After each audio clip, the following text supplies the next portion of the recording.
Stop. Before the part of you that has been carrying something in silence for a long time, the thing you have not said fully to anyone, decides that tonight will be no different from any other night, and moves on to something easier. Stop right here. Stay. Because what I need to say to you tonight is not a message about prayer in general. It is about a specific conversation, a specific room, a specific hour when you brought yourself to a place of complete honesty with God and said something, or tried to say something, that has never fully made it into any conversation with any other human being. That prayer, the one nobody witnessed, the one you prayed with your face to the wall, or in the dark of a car, or in the bathroom with the door locked, or in the space between waking and sleeping when the quiet was loud enough to hold what you could not say out loud in daylight. That prayer was heard, not approximately heard, not received with the partial attention of a God who manages an enormous volume of incoming requests. Heard the way a father hears a child, the way a shepherd knows the voice of the one specific sheep that is his. Heard with the full, undivided, personally attentive hearing of the God who was already listening before you formed the first word, who knew what you were going to say before your mouth opened, who was present in the room with a quality of attention that has no human equivalent. The prayer you prayed alone was heard, and this message is the beginning of his answer. Write "heard" in the comments right now if you believe tonight that God heard the prayer you prayed in secret. Just that word, heard, because the confession is part of the receiving. I want to be with you in this for a moment before we go further. I want to acknowledge what it took to get here, to this specific moment where you are watching or listening to something that speaks to the private prayer, rather than checking out, rather than choosing one of the 100 more easily accessible and less demanding things available to you in this exact moment. Something in you knew that tonight was not the night for easier. Something in you knew that the thing you have been carrying needed a space where it could be spoken about honestly and in full. And something in you came here for that. The same instinct that turned Hezekiah's face to the wall. The same instinct that moved Mary to the garden before sunrise. The same instinct that brought the Canaanite woman across cultural and religious lines to the one she had heard could address what she was carrying. That instinct is not accidental. It is the evidence of a prayer already in motion, the pull toward the source of the answer that the prayer itself creates. You are here because you were brought here, and I want to honor the specific courage that took. The Word of God speaks directly to this. Jesus himself, teaching the people who had been watching public prayer performed for public approval, who were starting to wonder if the volume and the visibility were the measure of its effectiveness. He said, "When you pray, go into your room, close the door, and pray to your Father, who is unseen. Then your Father, who sees what is done in secret, will reward you openly." Not, he might notice. Not, he is generally aware. He sees. Present tense, active. The closed door removes the performance. What remains is just you and the God who made you, and the actual, unfiltered, unmanaged version of the conversation, and that is the prayer he rewards openly. The private petition becomes a visible provision. What was spoken in the dark is answered in the light. Your prayer is already moving from the closed room to the open answer. The movement is in progress. I want you to notice what Jesus said about the reward. He did not say, "Your Father might notice." He did not say, "There is a possibility that the private prayer reaches him." He said, "Your Father who sees what is done in secret will reward you openly." The seeing is certain. The rewarding is certain. The only thing that is unspecified is the timing of the openness of the reward. Not whether it will be rewarded. That is stated as certain, will. The private prayer of the closed room has an open reward that is certain and coming. The question is not whether. The question is only when. My precious child, the when is approaching. The hidden work of the answer that has been building in the secret dimension, the things being arranged that you cannot see from where you stand, the people being positioned, the doors being prepared to open, the resources being directed, is moving toward the moment of the open reward. The private has been building toward the public, the secret prayer toward the visible answer, the closed room toward the open circumstance, and the movement is in progress. For the one who has been wondering if the prayer even counts if it is private. If the alone prayer, the car prayer, the middle of the night unable to sleep prayer, the prayer prayed at the kitchen table after everyone else has gone to bed, if those prayers actually register the same way as the prayers prayed in more formal or more visible contexts. My beloved, The closed room is specifically the setting Jesus instructed for the prayer the Father specifically receives and specifically rewards. The closed door is not a limitation of the prayer's reach. It is the specific setting that removes everything that is not the prayer, the performance, the management, the awareness of being observed, and leaves only the pure conversation between the person and the God who made them. The alone prayer is not the diminished version. It is the instruction. For the one who has not told anyone the full content of the prayer, who has not shared the specific depth of the need, the specific weight of the hope, the specific texture of the thing being prayed about, with any other human being, because the thing is too close, or too personal, or too large to carry in a shared prayer without the sharing changing the nature of what it is.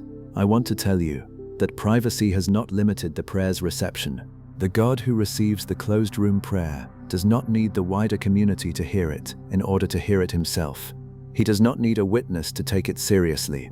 He was in the room before the door was closed, and he heard every word that was spoken, and every word that was only felt and never spoken. The most private prayer is the most received prayer, because it is the prayer that has nothing between it and the God it is addressed to. There is a psalm, Psalm 139, that speaks to this directly, and I want you to receive it slowly in this moment. You have searched me, Lord, and you know me. You know when I sit and when I rise. You perceive my thoughts from afar. You discern my going out and my lying down. You are familiar with all my ways. Before a word is on my tongue, you, Lord, know it completely. Before a word is on my tongue, the God who receives the alone prayer knows it before the tongue forms it. The prayer that could not find words, that existed only as a feeling, as a reaching, as a weight pressed in the direction of heaven, that prayer was known before it was prayed. Before the first time you sat in the dark with the thing that had no language yet. Before the first night the feeling existed without a name. He already knew, already received, already was forming the response. The alone prayer is, in the deepest sense, not the beginning of the communication. It is the moment when you became aware of a conversation that he had already been in with you, about you, on your behalf, from before. Wherever you go, the psalmist continues, I cannot flee from your presence.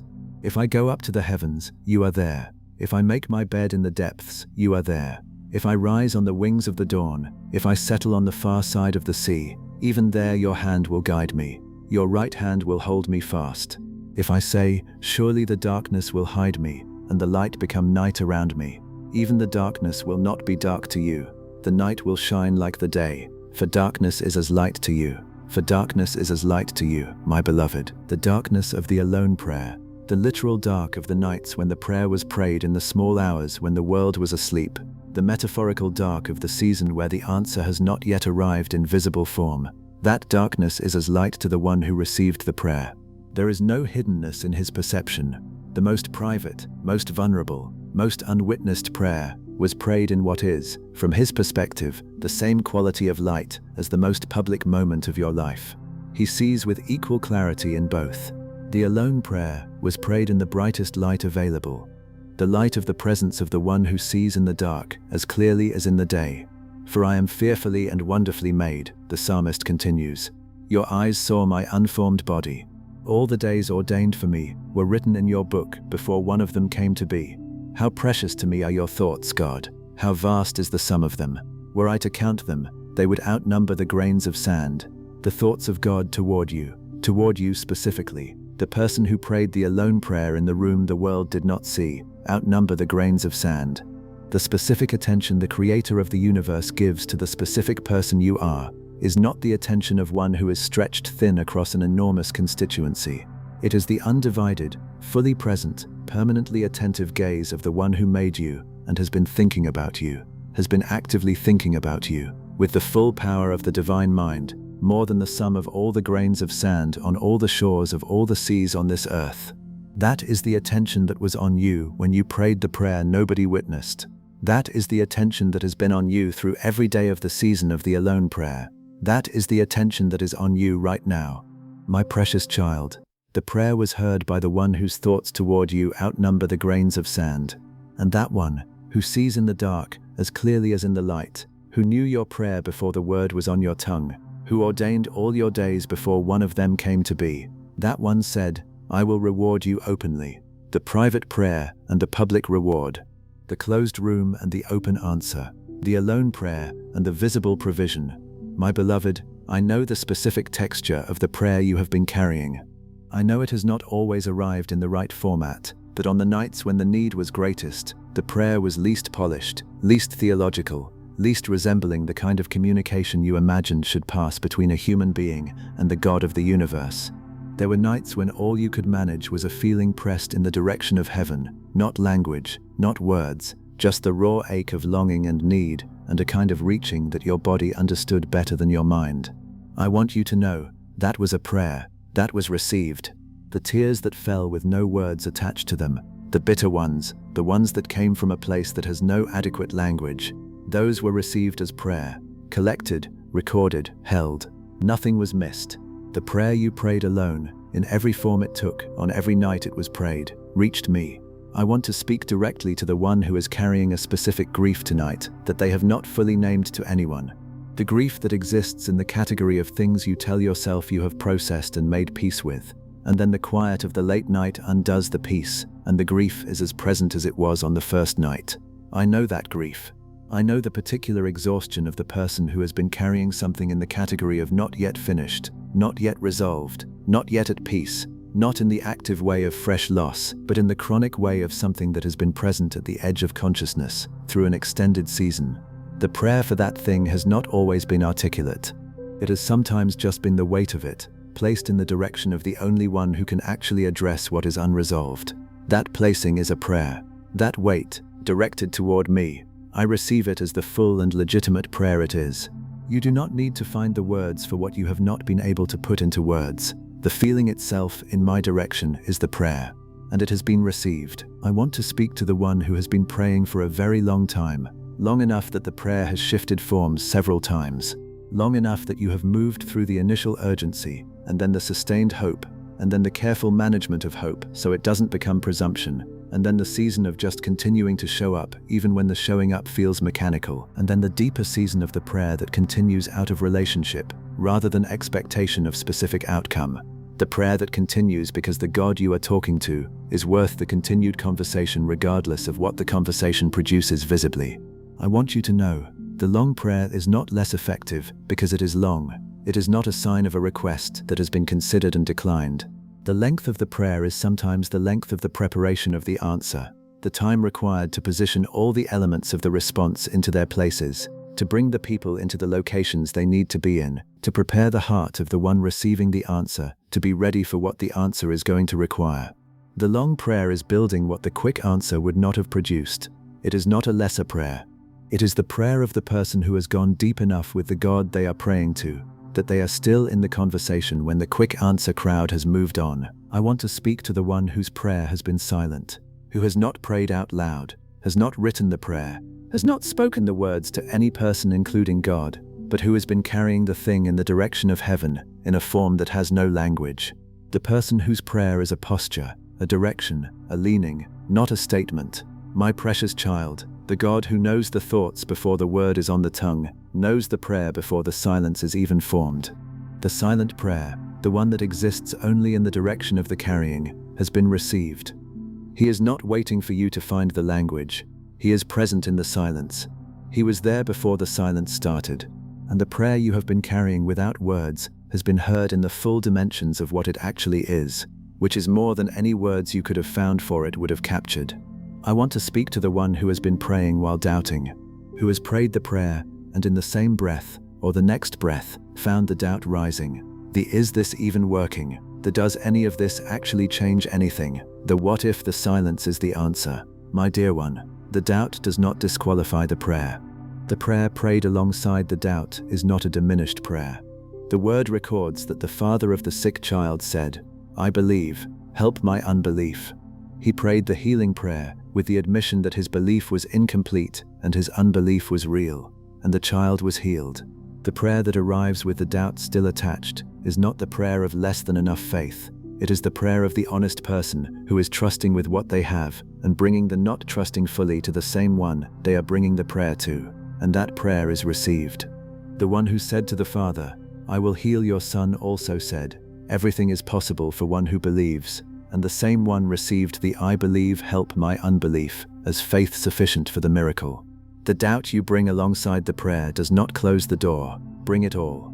I want to speak to the one who has been afraid to ask, who has been holding the request back out of a sense that it might not be the right thing to ask for, or that asking for it is somehow presumptuous, or that the thing you most need to pray about is the thing that feels most audacious to bring to the God of the universe. As if the smallness of the person makes the largeness of the request inappropriate. My precious child, there is no request too large for the God who made the universe from nothing. There is no ask so specific that it exceeds the capacity of the one who counts the hairs on your head and knows the number of your days. The very largeness of what you need, the very fact that only God can address it, is the reason to bring it to God, not the reason to hold it back. Bring the audacious request. The closer the need is to impossible, the more appropriately it is directed to the God for whom nothing is impossible.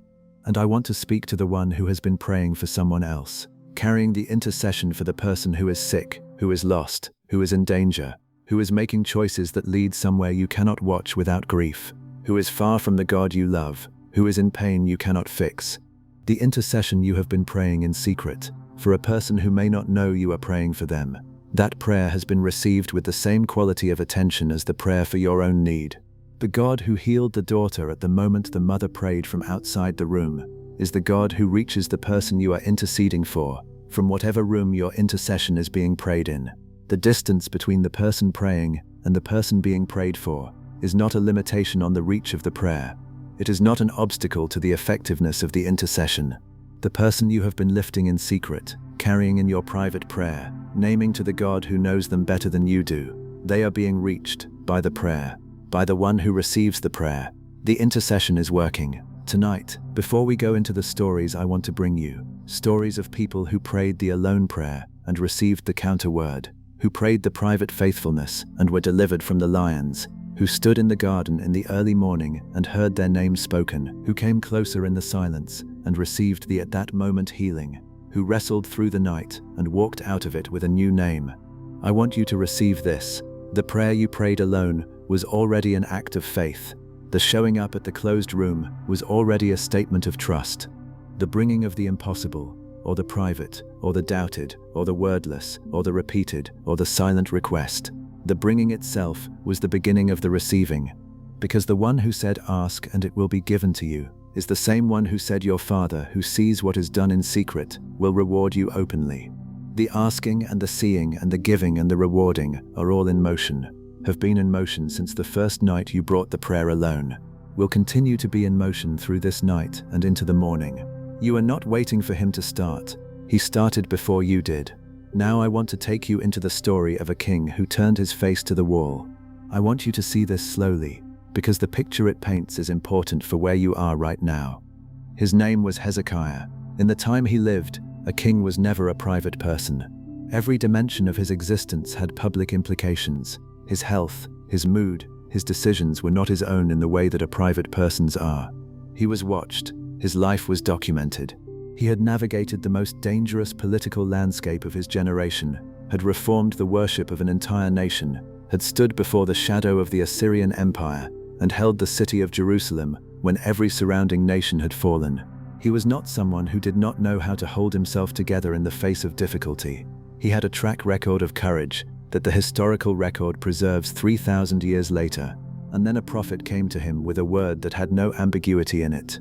Put your house in order, because you are going to die. You will not recover. Sit with what that moment felt like for Hezekiah. Not abstractly, actually sit inside it. The finality of the word, the specific nature of it, not a warning with conditions, not a diagnosis with treatment options. A pronouncement from God, and the man who had faced armies and kings and theological opposition. This man turned his face to the wall. There is something in that specific physical detail that I want you to receive. The wall is the direction away from everything watching, away from the court, the advisors, the public role, the weight of the title. The wall is the most private direction in any room. You face it, and your back is to the world, and what is left is just you and whatever is in front of you, which in Hezekiah's case was the face of God. He didn't convene a national prayer service. He didn't make an announcement.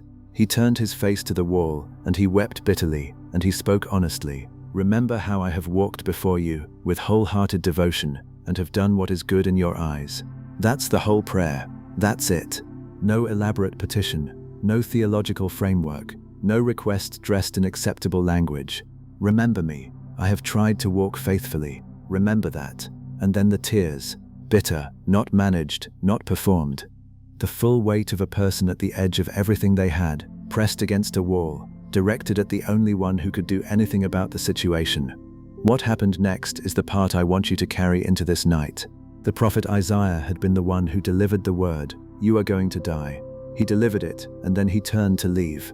He was walking out, and the word records that before Isaiah had reached the middle court, he had not even left the building. God spoke to him again, "Go back. Tell Hezekiah this, I have heard your prayer. I have seen your tears. I will heal you. I have heard, I have seen, I will heal." My precious child, the counter-word was sent before the prophet reached the door. The bitter, face to the wall, privately wept prayer was received with such immediacy that the response was already in motion before the moment of the praying was fully over. I have heard your prayer and seen your tears. Those words are not a general description of how God receives human prayer. They are the specific, first-person acknowledgement of a specific person in a specific room, turning their face to a specific wall and crying bitterly and asking to be remembered. The hearing and the seeing are stated in past tense because by the time God speaks them, they are already accomplished. And then, I will heal you. The certain future tense of the one who has never spoken a word he did not fulfill. I want to pause on the "I have seen your tears" for a moment, because this part of the response is as important as the "I have heard your prayer." The seeing of the tears is not incidental. The word does not say, "I have heard your prayer," and will proceed to address it administratively. It says, "I have heard your prayer, and I have seen your tears." Both. The verbal prayer and the non-verbal expression of the same thing. Both received, both registered, both responded to in the counterword. My precious child, there is a theology of tears in the scripture that is worth receiving fully.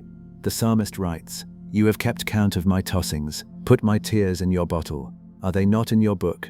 Tears in a bottle, counted, recorded." The specific tears of the specific person in the specific night, not a general awareness that human beings sometimes cry. The specific counting and collecting of the specific tears of the person who is praying.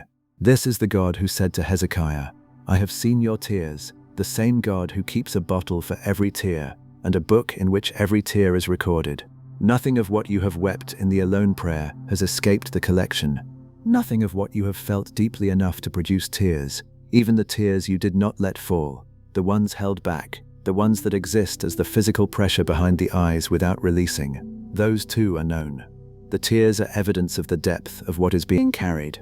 They are the body's testimony to the weight of what the spirit is holding. And the God who receives the alone prayer receives the tears that accompany it as part of the prayer itself, as the part that communicates what language cannot communicate. The part that tells him more than the words do about the specific texture of what is being brought. I have heard your prayer. I have seen your tears. Both, together. The full communication, verbal and non-verbal, articulate and beyond articulation, received and responded to. My dear one, if you have wept in the alone prayer, if the season of the prayer has produced tears at any point, at any hour, in any room, those tears are in the bottle. They are in the book. They are part of the evidence of what you have carried and what has been received. And the "I will" that follows the seeing of the tears is as certain as the "I will" that follows the hearing of the prayer.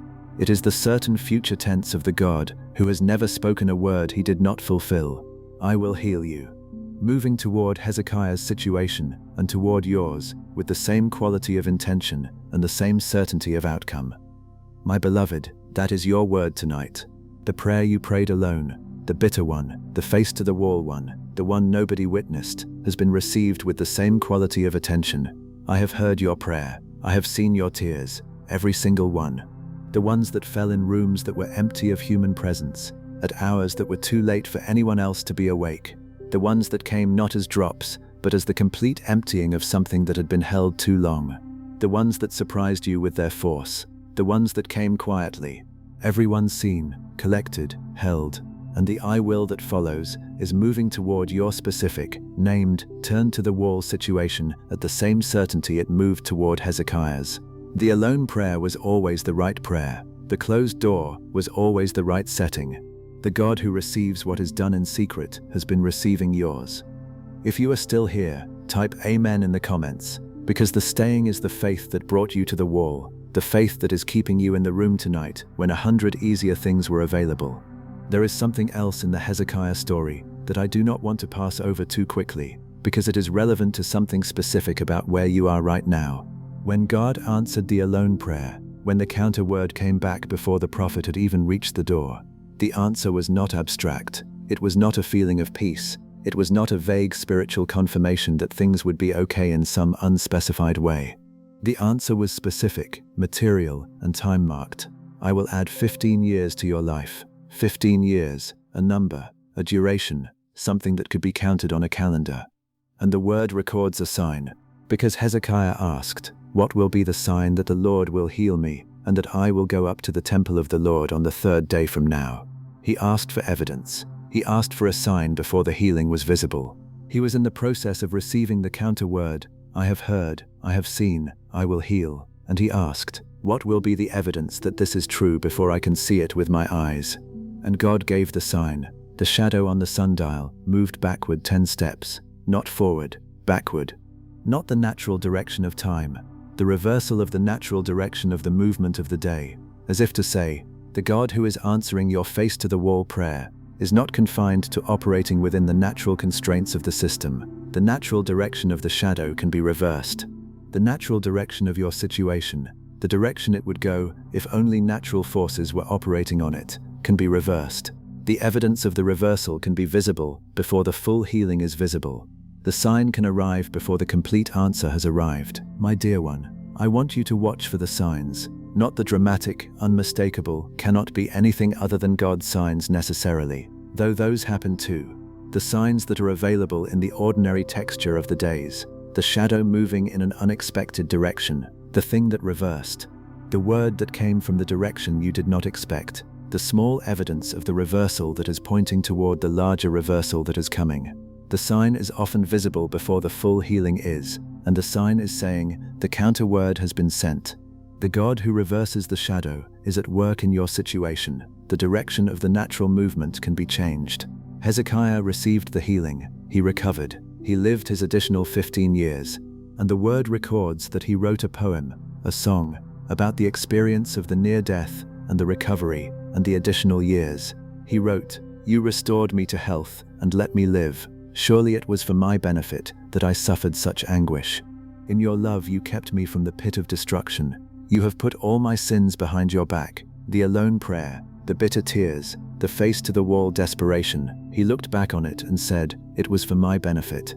The anguish produced something that the absence of anguish would not have produced. The specific crisis that drove him to the wall was the specific circumstance that produced the 15 years and the deepened relationship with the God who sent the counter word.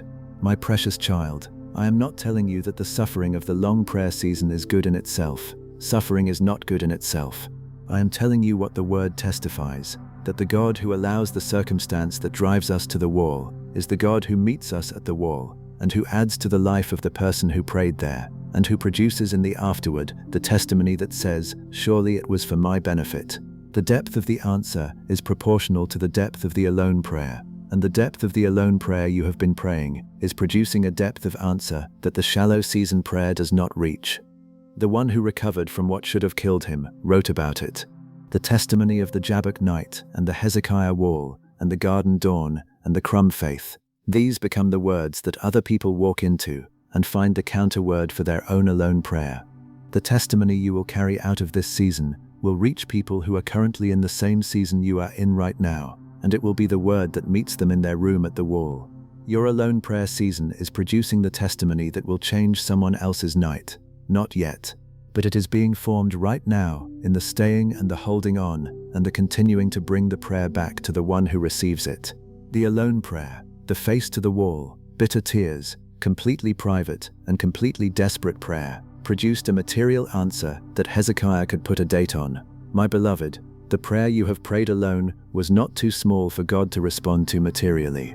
Some people carry an unconscious belief that the private prayer, the quiet one, the one nobody watched, doesn't really move anything in the world. that the public declarations, the corporate services, the impressive religious performances are the ones that actually produce results in the material world. But the Word consistently shows us the opposite. It is the alone prayer, the closed-door prayer, the face-to-the-wall prayer that moves the most specific and material things. Hezekiah's private tears moved 15 years. It is a claim about the nature of the God who receives the alone prayer, that he is not more present or more effective in large gatherings than he is in a single room with one person facing the wall. He is the same God. He hears the same way. He responds with the same specificity. And I want you to notice one more thing about how the answer came. Hezekiah did not have to wait for a season, or a year, or until the next time he prayed. The response was already in motion while he was still facing the wall. The Word says the prophet Isaiah had not yet left the middle court. The middle court, not even the door, not even the outer gate, when God's next word came. This is the specific measurement the Holy Spirit chose to preserve in the text. Not, later that day, God answered.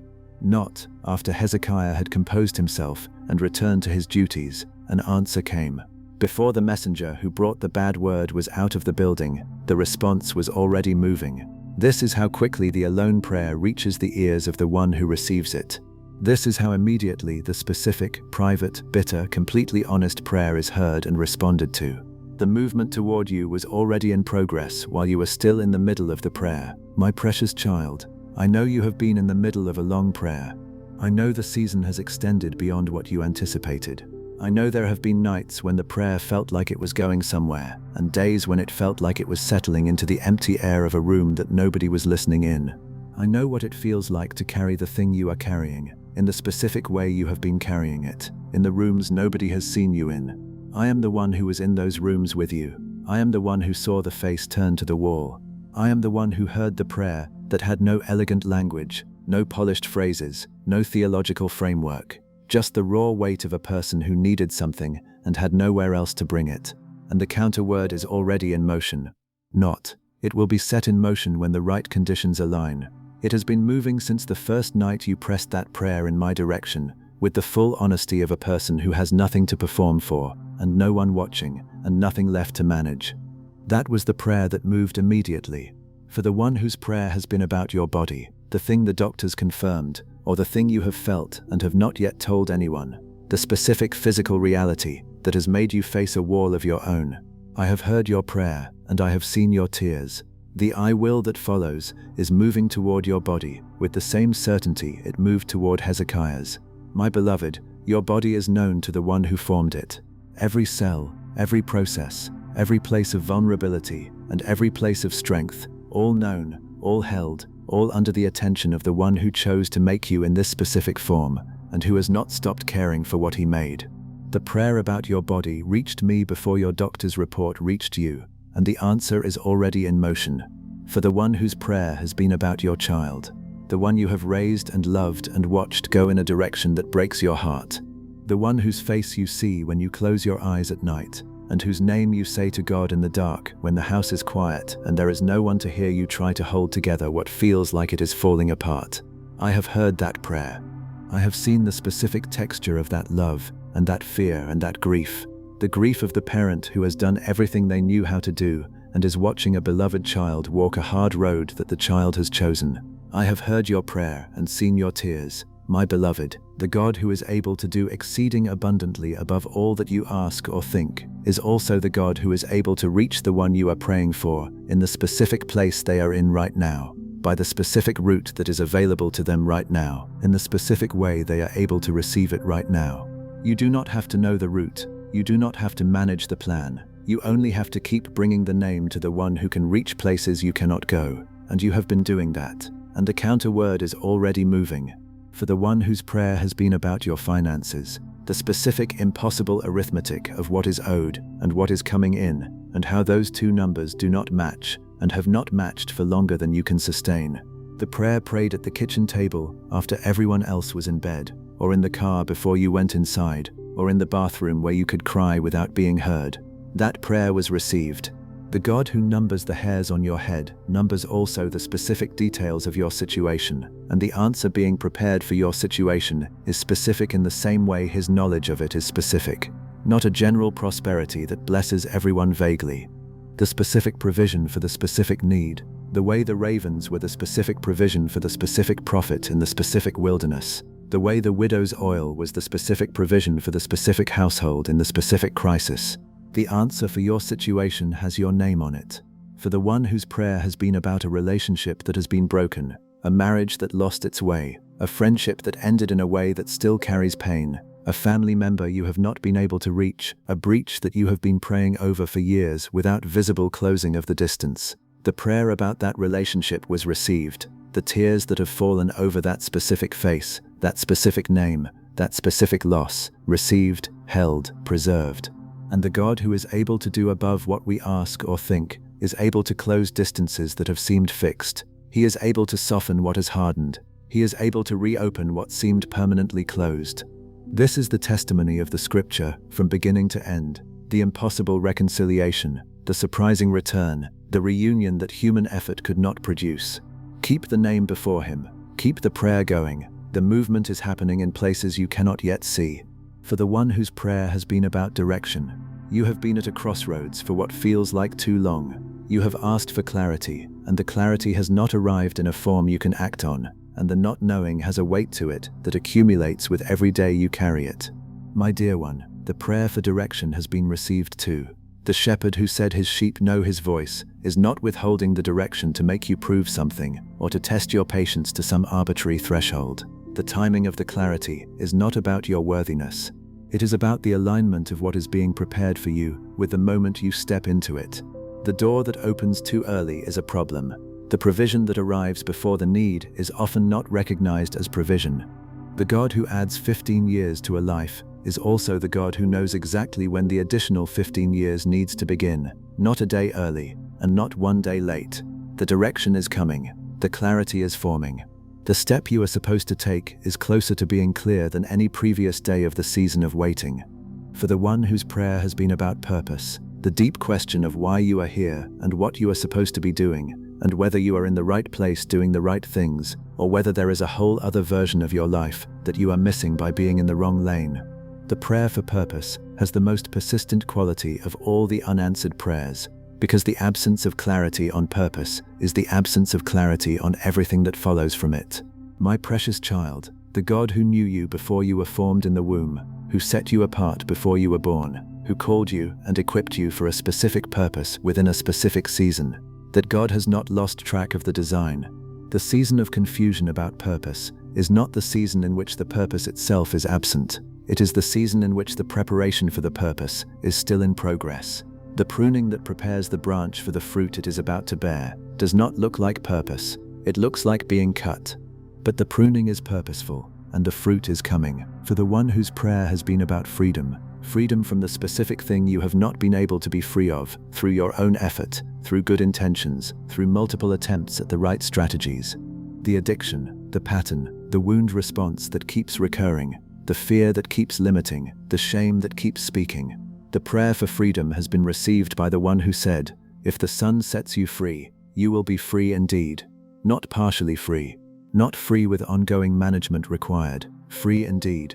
And the indeed is the specifically divine form of freedom, the freedom that the natural system cannot produce, that willpower cannot sustain, that strategy cannot maintain.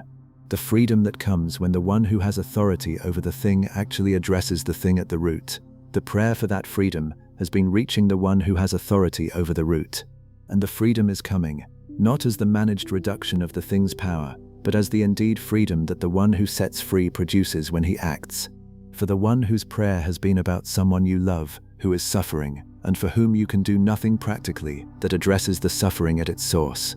The child in the crisis, the parent in the decline, the spouse in the darkness, the friend in the situation that has no human solution available. The intercessory prayer for the person you love and cannot fix.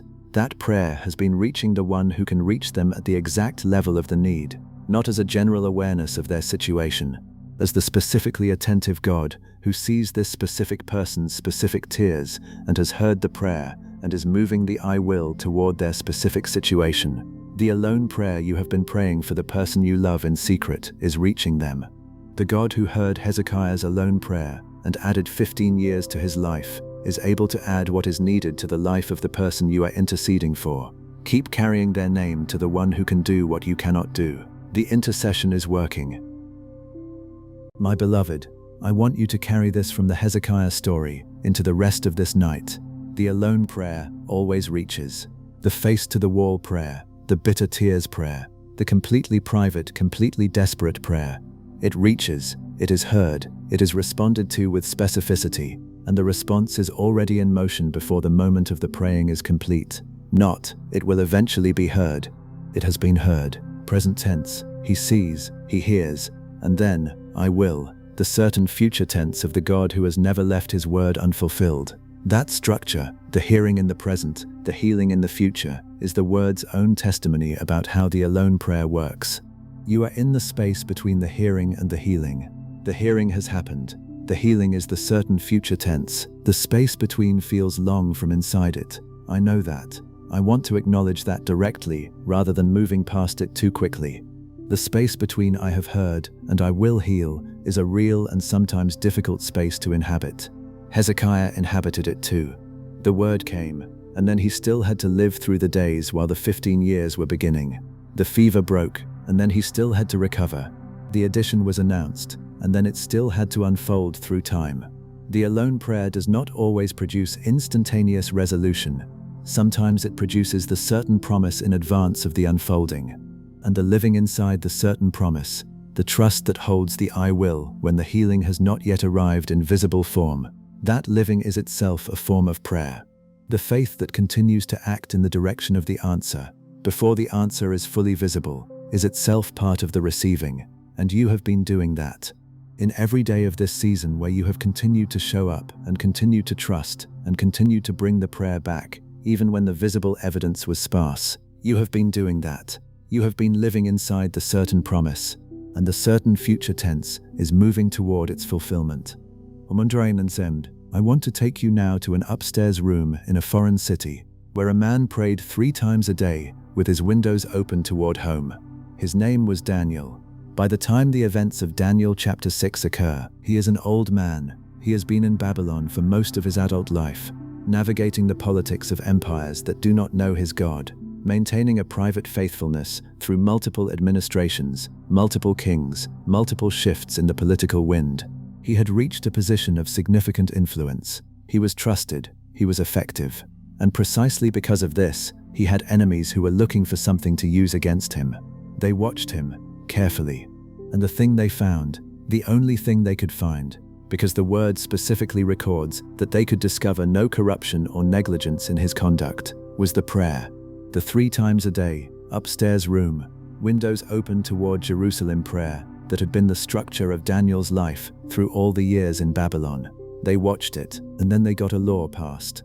The law made it illegal to pray to any god or person other than the king for 30 days. The penalty was the lion's den, and here is what Daniel did when he heard the decree had been published. He went home. He went to his upstairs room. He opened the windows toward Jerusalem, the direction he had always opened them. He got down on his knees, and he prayed 3 times that day, as he had always done, giving thanks to his God, just as he had done before. Just as he had done before. My dear one, I want you to feel the full weight of that phrase. The law had changed. The penalty for what Daniel was doing had become death by lions. The political reality had shifted in the most threatening possible direction, and Daniel's prayer did not change. The time was the same. The direction was the same. The content, giving thanks, was the same. The consistency of the private prayer was not affected by the public threat to it. The 3 times a day faithfulness continued on the day the decree was published, in exactly the same form it had taken every previous day, as if the decree had not been passed, as if the lion's den was not the consequence. This is what consistent private prayer looks like at its most courageous.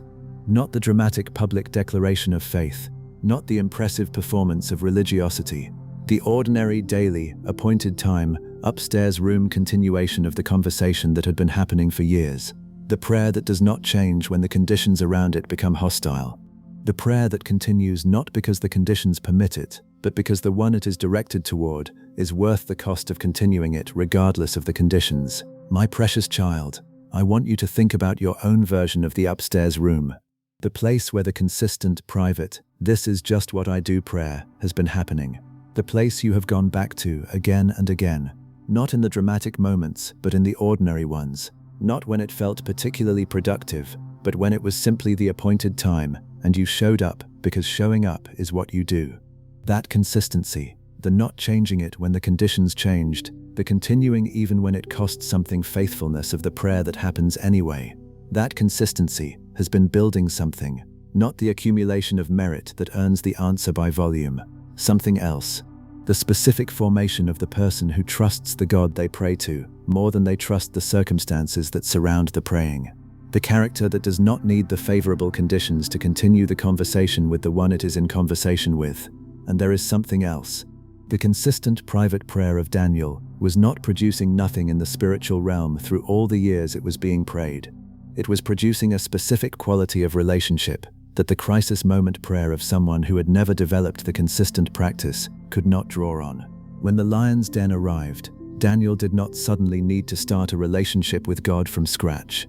The years of the upstairs room prayer had built the specific, established, deeply rooted quality of connection that could sustain the lion's den. And the word records that when Daniel was lowered into the den, and the king came in the morning and called down, "Daniel, servant of the living God, has your God, whom you serve continually, been able to rescue you?" Daniel answered, "My God sent his angel, and he shut the mouths of the lions." Sent his angel, shut the mouths. The God who received 3 times a day for decades was present in the lion's den with the same attentiveness he had been present in the upstairs room.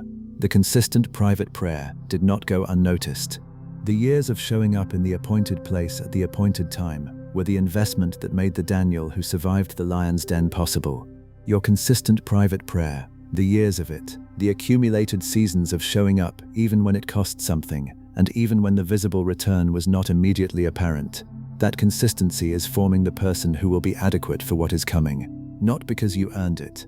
Because the relationship built in the upstairs room is the relationship that shows up in the lion's den. I want to tell you something about what the 3 times a day prayer looked like from the outside, and what it looked like from the inside, and why the difference between those two perspectives matters so much for where you are right now. From the outside, Daniel was an old man in a foreign country, doing what he had always done, 3 times a day, windows open, face toward home. From the outside, the prayer looked like the continuation of a habit, a religious practice. Something done because it had always been done, not something that was dynamically engaging with the present circumstances. The people watching him pray 3 times a day on the day the decree was published. The people who set the trap, who watched him go home and go upstairs and open the window and get on his knees. To them, it looked like the continuation of a routine that had just become a crime. Not like something electric with faith and engagement and specific petition. Not like the dramatic, urgent, "Please God act now" prayer of someone in crisis. Like the continuation of what it had always been. From the inside, a person choosing, at full cost, to continue the conversation that had been built over decades. Choosing to put the name of God in his mouth in the same direction at the same time, when the penalty for doing so was lions. Choosing to give thanks when the most immediate visible reality was a trap that was now sprung and consequences that were now certain. Choosing the 3 times a day, not because the 3 times a day was going to be enough to change what was coming. He did not go upstairs thinking his prayer would prevent the arrest, but because the one the prayer was addressed to was worth the continued address regardless of the consequences. My precious child, the prayer that looks like just a habit from the outside and feels, from the inside, like the daily choosing to continue the conversation with the God who is worth the continued choosing. That prayer is the 3 times a day. That prayer is the one that built the relationship that produced the angel who shut the mouths of the lions. And if that is what your prayer has looked like in recent days and weeks, less electric, less dramatically urgent, more the continuation of the practice out of the knowledge that the God you are practicing the prayer toward is worth it. That is not a diminished form of the prayer. That is the prayer that builds the relationship that holds in the lion's den. There is a detail about the lion's den that the word records and that I want you to hold. When the king came in the morning and called down to Daniel, and Daniel answered, "My God sent his angel, and he shut the mouths of the lions." The word immediately records that the king was overjoyed and gave orders to lift Daniel out of the den, And when Daniel was lifted from the den, no wound was found on him, because he had trusted in his God. No wound. Not, he survived with some injuries. Not, he was found alive, but marked by the night. No wound. The complete preservation. The absence of wound rather than the management of wound. The God who shut the mouths of the lions preserved the one in their company from any trace of the harm they could have done. My dear one, the preservation that the consistent private prayer produces is not always just survival. It is sometimes the no-wound preservation, the coming out of the specific situation that should have left marks, and finding that the marks are not there. The God who keeps through the lion's den does not just keep the life, he keeps it whole. And the 3 times a day, upstairs room faithfulness is what the word identifies as the context for that kind of keeping. Trusted in his God. That trust, the accumulated, relationship-built, upstairs room-formed trust, that is not the emergency trust of a crisis, but the deep trust of the long relationship. That trust is what the word identifies as the mechanism of the no-wound preservation. You have been building that trust through the consistent, costly, continuing conversation that looks from the outside like habit and feels from the inside like the daily choosing of the relationship over the alternative of not continuing it. That trust is the thing that holds in the lion's den. And the lion's den, whatever form it takes in your specific life, will be navigated through the trust that the upstairs room has been building. As the psalmist writes, this from memory, this sung from somewhere in the accumulated prayer of many long seasons, evening, morning, noon, I cry out in distress, and he hears my voice. He hears my voice at the appointed times, every one of them. My beloved, the prayer you have been praying consistently and privately and at some cost, it has been heard. Not in the sense of logged and filed. Heard the way Daniel's decades were heard. The way the relationship being built in the upstairs room showed up as the angel in the lion's den. The hearing is active and ongoing, and the answer is forming in proportion to the depth of the relationship being built in the praying. Before I take you into the deeper dimensions of Daniel's story, I want to speak directly to the specific texture of the prayer season you are in right now. Because I know that for many of the people who found themselves watching this tonight, the prayer season is not a fresh thing. It is not the urgent, first fervent, I just started asking prayer of someone who came to faith recently and is discovering for the first time the power of bringing specific requests to a specific God. It is the prayer of the long haul, the prayer that has continued through seasons where the answer seemed close and the answer receded, and then the circumstances shifted and the prayer had to find a new form for the same essential request. The prayer that has weathered the doubt and the hope and the renewed doubt and the deeper hope. That prayer. My precious child, I want to name the specific quality of that prayer season because it is often the one that gets the least acknowledgement. The early prayer season gets the encouragement. The one who just started praying, who just brought a specific need to God for the first time, who is fresh in the faith and the expectation. That season gets the testimonies and the community and the reinforcement. The long season prayer gets quieter. The people around you who are engaged with your situation in the early part of the prayer season have moved their attention elsewhere. Not because they don't care, but because the long prayer season is beyond a natural human attention span for sustaining specific prayer alongside another person. And you have continued, in the quiet, in the less reinforced, in the season that doesn't get the applause, in the upstairs room. That prayer, the long, quiet, continuing, less reinforced, still faithful prayer of the person who has been doing this for a while, is precisely the form of prayer the Daniel story addresses. 3 times a day for decades. Through every administration, every political shift, every change in the empire around him, the accumulation of the appointed times, the building of the relationship in the quiet consistency of the years. This is the prayer that prepares the person who is adequate for what comes in the morning of the lion's den. And your long season prayer has been building the same thing, not the thing you can see yet, the thing that will be apparent when the morning comes. I want to stay in the upstairs room a little longer, because there is something about Daniel's prayer life that gets overlooked when we rush past it. Something that is directly relevant to the question you may have been asking yourself about your own prayer. The question that comes in the long season: is the prayer doing anything? Is the consistent showing up actually building anything? Or is it simply a spiritual exercise that has no causal relationship to what happens in the visible world? The Word answers this question through the testimony of the King. When Daniel was in the lion's den, and the night had passed, and morning came, the word describes the king running to the den. Running. This is a king. Kings do not run.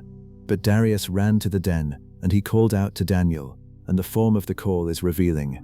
Daniel, servant of the living God, has your God, whom you serve continually, been able to rescue you? Not, has God saved you, but, has the God you serve continually been able to rescue you? The consistent prayer had become its own testimony.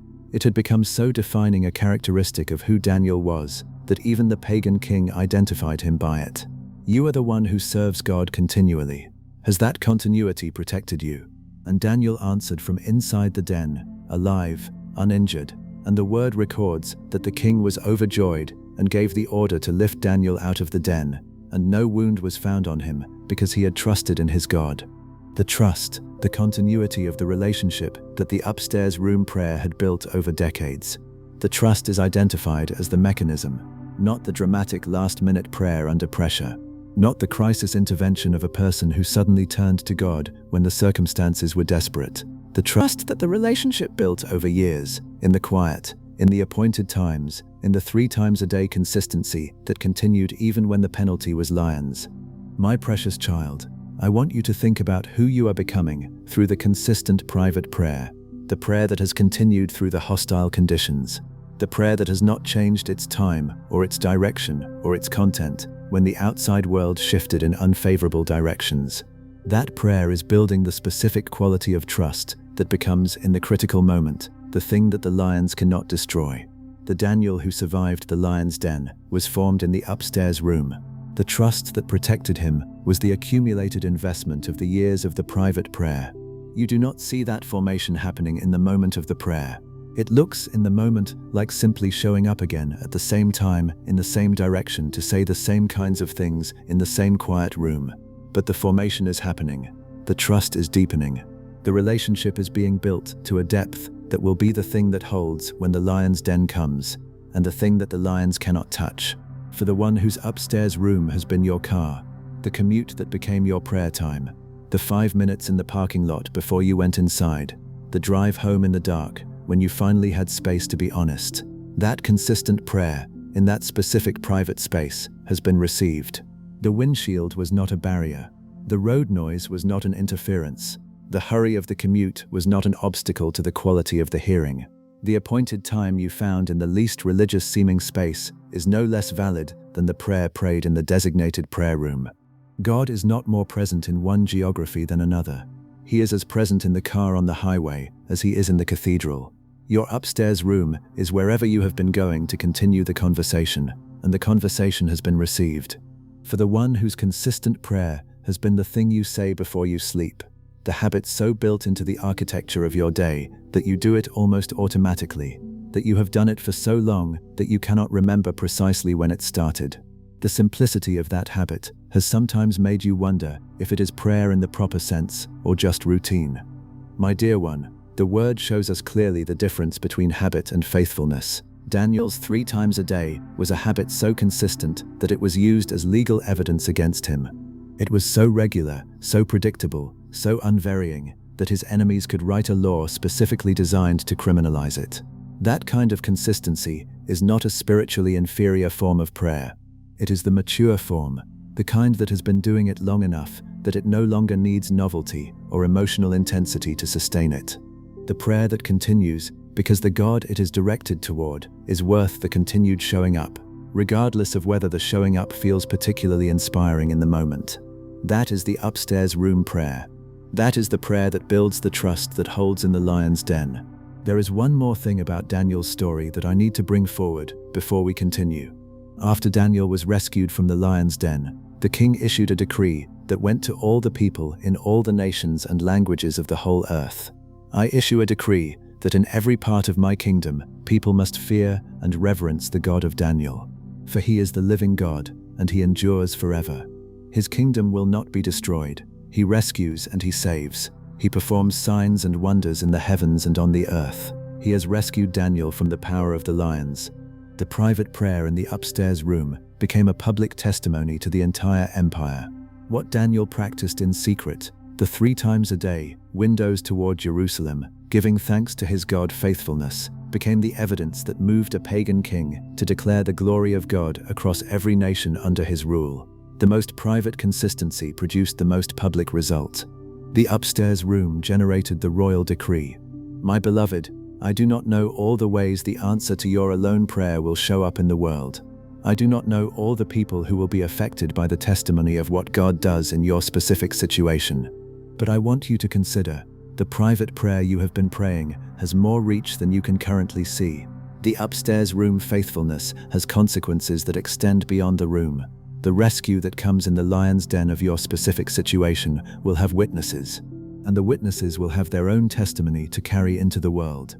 The private prayer is already a public event in dimensions you cannot fully perceive yet. Evening, morning, noon, he hears my voice. The appointed times, every one of them. Every night you kept the habit. Every morning you went back to the same direction. Every midday pause in the middle of the urgent that you carved out for the consistent. All of it heard, all of it building, all of it forming the trust that holds. And the angel in your lion's den is already dispatched. The God who sent the angel to shut the mouths has already sent what is needed for your specific situation. It arrived ahead of the crisis. It is already in the den with you, invisible, waiting for the morning when the king comes running and finds you alive and uninjured. The morning is coming. Keep the windows open toward home. My beloved, I want to tell you one thing about the upstairs room that you may not have considered. Daniel was not in the upstairs room praying that the law would not be passed. He was not in the upstairs room praying to be protected from the consequences of his faithfulness. He was in the upstairs room giving thanks, as he had always done. Giving thanks in the middle of the circumstance that called the whole enterprise of thankfulness into question. Giving thanks when the most obvious response to the decree would have been fear. Giving thanks when giving thanks was a crime, when the act of gratitude toward God was the specific act that had just been made illegal. The giving of thanks in the middle of the circumstance that would seem to call for anything but thanksgiving is one of the most powerful forms of the private prayer.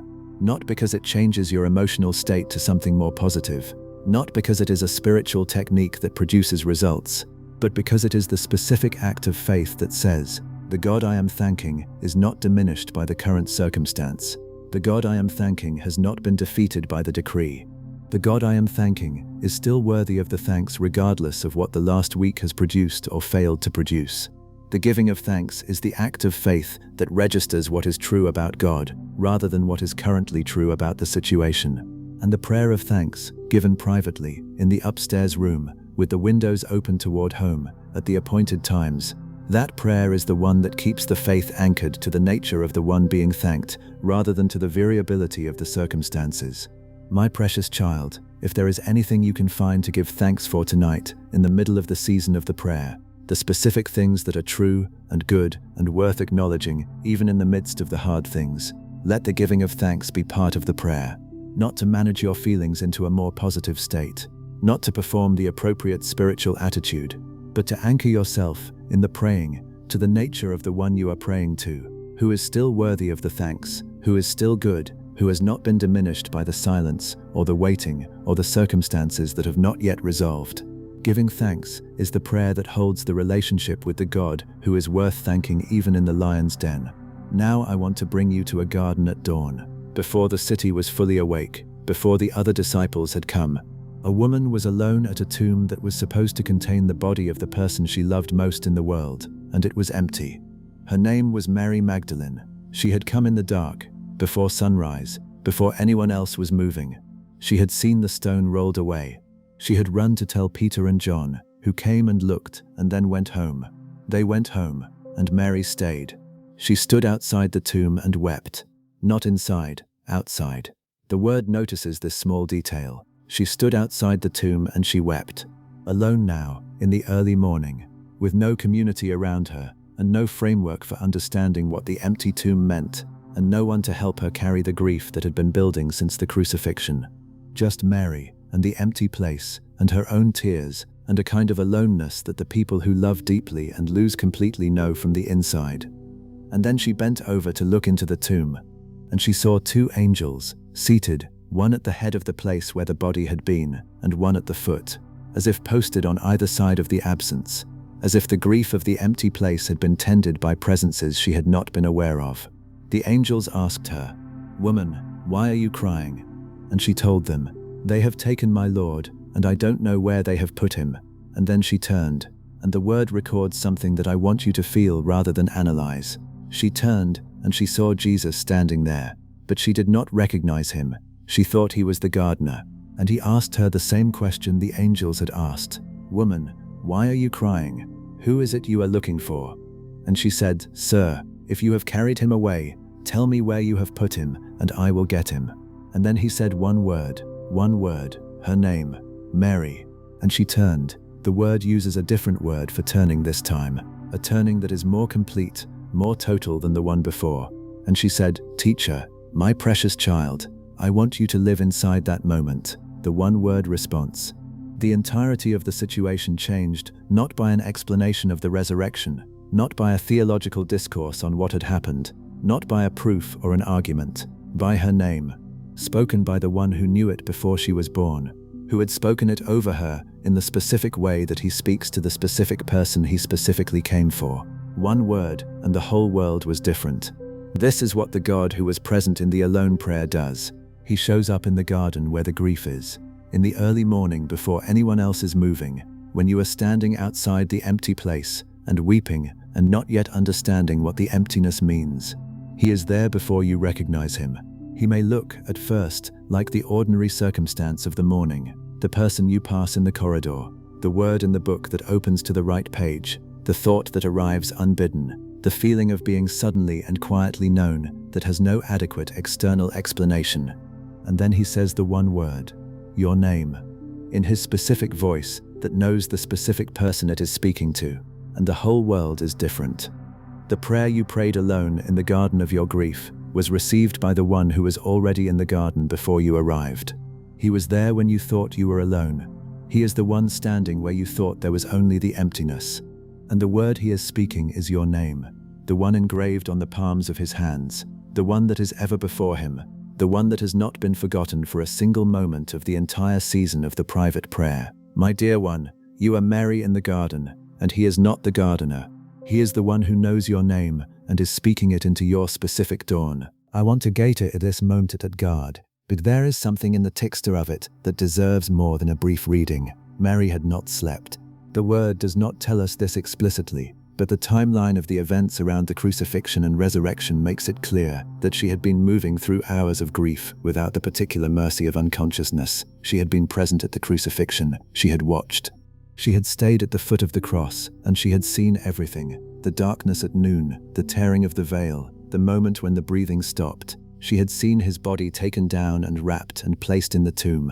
And then the Sabbath had made action impossible. A full day of enforced stillness, with everything that had just happened still fresh and unresolved. And then the morning came when she could go, and she went before it was light. My precious child, this is the picture of a person who has been moving through sustained grief without adequate rest, without resolution, without anyone who fully understood the specific quality of what she was carrying. The disciples were grieving, yes, but Mary's grief was specific. It was the grief of the person for whom this particular loss was the center of everything. She had been delivered from something darkness from which Jesus had specifically freed her, and the one who had freed her was now, as far as she could perceive, gone. She had organized her entire life around following him. She had been present through every stage of the journey, and now the journey had ended in the worst possible way, and the body was missing, and she was standing in a garden at dawn that was the most alone she had ever been. And the angels asked her, "Woman, why are you crying?" And the risen Lord asked her, "Woman, why are you crying? Who is it you are looking for?" And notice, she answered both questions with the same fundamental honesty. She did not compose herself. She did not manage her emotion to present it in a more spiritually acceptable form before speaking it to the angels, or to the man she thought was the gardener. She said what was true. They have taken my Lord, and I don't know where they have put him. The grief as it actually was, without management or performance. And then the name, Mary. My beloved, I want you to receive something about the way your name sounds in his voice. It is not a generic address. It is not the way a speaker addresses a crowd. It is not the way a form letter inserts your name into the first line to simulate familiarity. It is the sound of your name spoken by the one who knew it before it was given to you. The one who, the prophet tells us, calls each of the stars by name and brings them out one by one. This same one has your specific name in his voice, spoken with a specific knowledge of who you are, what you have been carrying, what the empty tomb looks like from where you are standing, what the days of the grief have felt like from inside them. When he says your name, all of that knowing is in the sound. Every detail of your specific season is held in the way he says the specific syllables that identify the specific person you are. She turned, a different kind of turning, and she said, Rabboni, teacher. Her word for him, the word that held the entire specific relationship between them, the word that meant not just teacher in general, but her teacher, the one who had spoken to her specifically and changed her life specifically. And then he gave her the message to carry. Go to my brothers and tell them, I am ascending to my Father and your Father, to my God and your God. He gave the first post-resurrection announcement to the woman in the garden, the one who had stayed when everyone else went home, the one who had been alone in the earliest hour of the most important morning in human history. The first carrier of the resurrection word was the woman whose private grief had positioned her in the right garden at the right moment to hear her name spoken by the risen Lord. My dear one, I want to speak directly to you now about the garden you have been standing in, not the literal garden of the resurrection account, your garden, the specific place of grief or loss or waiting or confusion that you have been in through this season. The place that felt empty, where you expected to find what you had hoped for and found instead its absence, where the stone seemed to be rolled away, but the thing you came to tend was not there, where you stood and wept in the early morning before anyone else was awake, in the specific alone of the person who is the last one at the place everyone else has already walked away from. I know that garden. I have been in it with you from the beginning of the season. Every morning you went back to that place, to the prayer, to the hope, to the specific petition about the specific situation, and found the stone still rolled away, and the situation still not what you hoped to find it, and stood outside it and wept. I was standing there too. Not as the gardener, as the one who knows your name, and the name is being spoken.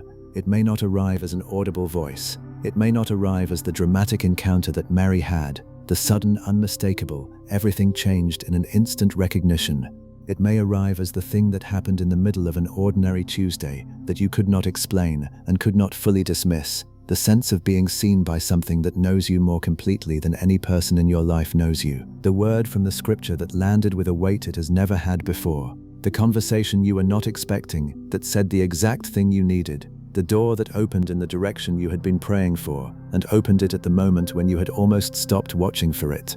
The name is spoken in many forms, but it is always specific, always personal, always addressed to the particular person standing in their particular garden, in their particular dawn. For the one whose garden has been the grief of a loss, the specific person who is no longer here, the relationship that ended, the version of your life that you have had to accept will not come back, the grief of the empty place where something was. My precious child, the risen Lord is standing in that garden with you. The one who wept at the tomb of Lazarus before he raised him, who wept first, before he acted, because the grief of the people he loved was not something he bypassed on his way to the miracle. That same one is present in your garden of loss. He has not bypassed your grief to get to the next thing. He is present in it, with you, at the specific grade of darkness that is yours. And the word he is speaking in the garden is your name. And the turning that happens when you hear it will be the most complete turning of your life. For the one whose garden has been the grief of a dream that did not happen, the version of the future you prayed toward and believed for and held with hope, and the hope was not wrong, but the specific form of what you hoped for was not what came, and you have had to grieve the thing that you had believed in and that did not arrive in the form you expected. My beloved, the God who writes our stories from a perspective larger than our own is present in the garden of the disappointed expectation. The resurrection itself was not the form the disciples expected the answer to their hope to take. They expected a king who would drive out the Romans and restore the Davidic kingdom in visible, political terms. They got a resurrection, infinitely more than what they expected, arriving in a form they did not know how to expect. Your answer may be arriving in a form you have not yet learned to recognize. Stay in the garden. He is standing there, and when he says your name, the turning will be complete. For the one whose garden has been the grief of feeling unseen, the longest, most quietly exhausting grief of the person who has been faithful in invisible ways, who has served and given and prayed and continued without the public recognition that sustains some people, who has been pouring themselves out for years in directions that nobody has particularly noticed or applauded. The garden of invisibility, where you have done the most important things in the most unwitnessed way. My dear one, the one who was present in the earliest hour of the most important morning, before the disciples were awake, before the city was moving, in the part of the day that nobody schedules anything important for. That one specifically chose that hour to appear to the person who showed up for it. The invisibility of the faithful is not invisibility to him. He is specifically present in it. And the first announcement of the resurrection went to the person who showed up before anyone else was watching. The unseeing of the world is not the unseeing of the one who made you and knows your name. Mary walked away from that garden carrying something she had never been asked to carry before. She had come as the person who came to tend to a body. She left as the first carrier of the news that changed everything.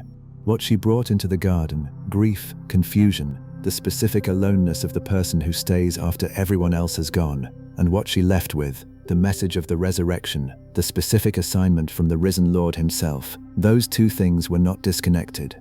The grief and the staying, and the being alone in the garden were the exact conditions that positioned her to receive the message.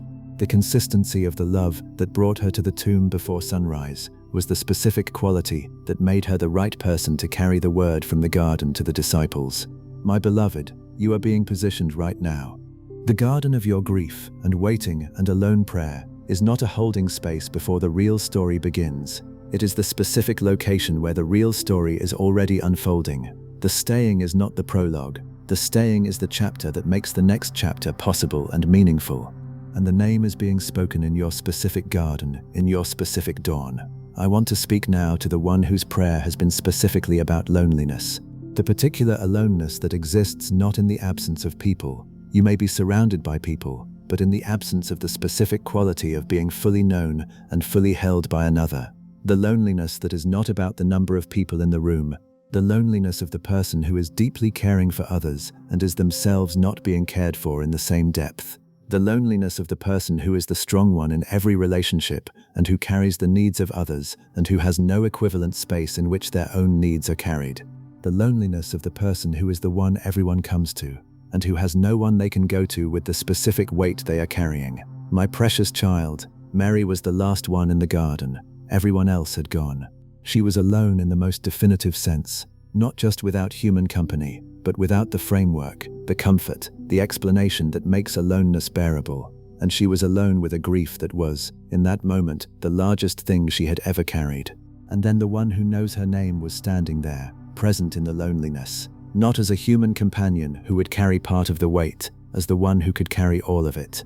As the one whose presence in the loneliness transforms the quality of the loneliness without necessarily removing the physical circumstance of it. My dear one, the specific loneliness you have been carrying in the alone prayer is the circumstance in which the risen Lord is most specifically present, not as the distant God of the managed public worship, as the one standing in the garden before you recognize him, the presence that is there before you can identify it. The one who speaks the name in the silence of the loneliness and produces the complete turning. He is there in your specific loneliness. He is standing in the specific garden of your specific aloneness, and the word he is speaking is your name. For the one who is watching this in the specific circumstances of a night when the loneliness is particularly acute, tonight, this specific night, with the specific quality of quietness that makes the aloneness more present. The one whose prayer tonight is the prayer from the alone place, not the comfortable aloneness of chosen solitude, but the aching aloneness of the person who wishes the situation were different, and who has prayed about it, and who has not yet seen the prayer produce the visible change in the circumstance. I am here, in the room, in this specific night, in the specific quality of the aloneness. As present as I was in Mary's garden, as present as I was in Daniel's upstairs room, as present as I was in the space between Hezekiah's face and the wall. This night is not empty of me. You are not alone in your aloneness, and the name is being spoken. There is one more thing about Mary's garden that I want to bring to you before we move to the next story. The word records that after Jesus spoke to her, he said, "Do not hold on to me, for I have not yet ascended to the Father. Go instead to my brothers and tell them, I am ascending to my Father and your Father, to my God and your God." And Mary Magdalene went to the disciples with the news. She went, past tense, immediate, no lengthy preparation, no stopping to process the experience before acting. She went. The woman who had come to the garden alone with grief left the garden alone with a message. The one who had received the word that changed everything went to carry it to the ones who had not yet heard. The staying in the garden, the being present in the specific lonely hour before anyone else arrived, had prepared her for the specific assignment that no one else had been given: carry the first word of the resurrection. My precious child, the assignment that is going to come out of this season is shaped by the staying. The specific thing you will be able to say to the specific person who needs to hear it is being formed in the garden of this season. The testimony that will change something for someone in the future is being prepared in the circumstances of the present that you are experiencing as simply the hard season, the long wait, the alone prayer. It does not look from inside it like the preparation for the assignment. It looked to Mary like the grief and the confusion and the being last in the garden. But the last in the garden is the first to hear the name, and the first to hear the name is the one given the message to carry. You are going to carry a message that you cannot yet fully articulate because you have not yet received the full form of what is coming. The garden is the preparation for the carrying. Stay in the garden, the name is coming. And then you will go, and your going will carry something that changes things for the people who needed to hear from someone who had been in the garden. And Jurendana, I want to tell you now about a woman whose prayer was answered at the exact moment she stopped performing it. She was a Canaanite woman, outside the covenant community, without a formal claim on the attention of the God of Israel. Her daughter was suffering, severely, the word says, tormented. The kind of suffering that a parent cannot watch, that produces in a mother a specific desperation that does not leave room for dignity or strategy or the managed presentation of a request. She came to Jesus and she cried out, "Lord, Son of David, have mercy on me." And Jesus did not answer a word. My precious child, hold that silence, not the companionable silence of someone who is listening, not the silence that precedes a response. The word is specific. Jesus did not answer a word. The disciples were with him, and they said, "Send her away. She keeps crying out after us." She was, in the most literal possible sense, the inconvenient petitioner, the one who would not stop, the one who had no category in the current framework for the kind of request she was making. And Jesus spoke, apparently explaining the situation. "I was sent only to the lost sheep of Israel." And she came closer. She came to him. The word says she knelt, and she said, "Lord, help me."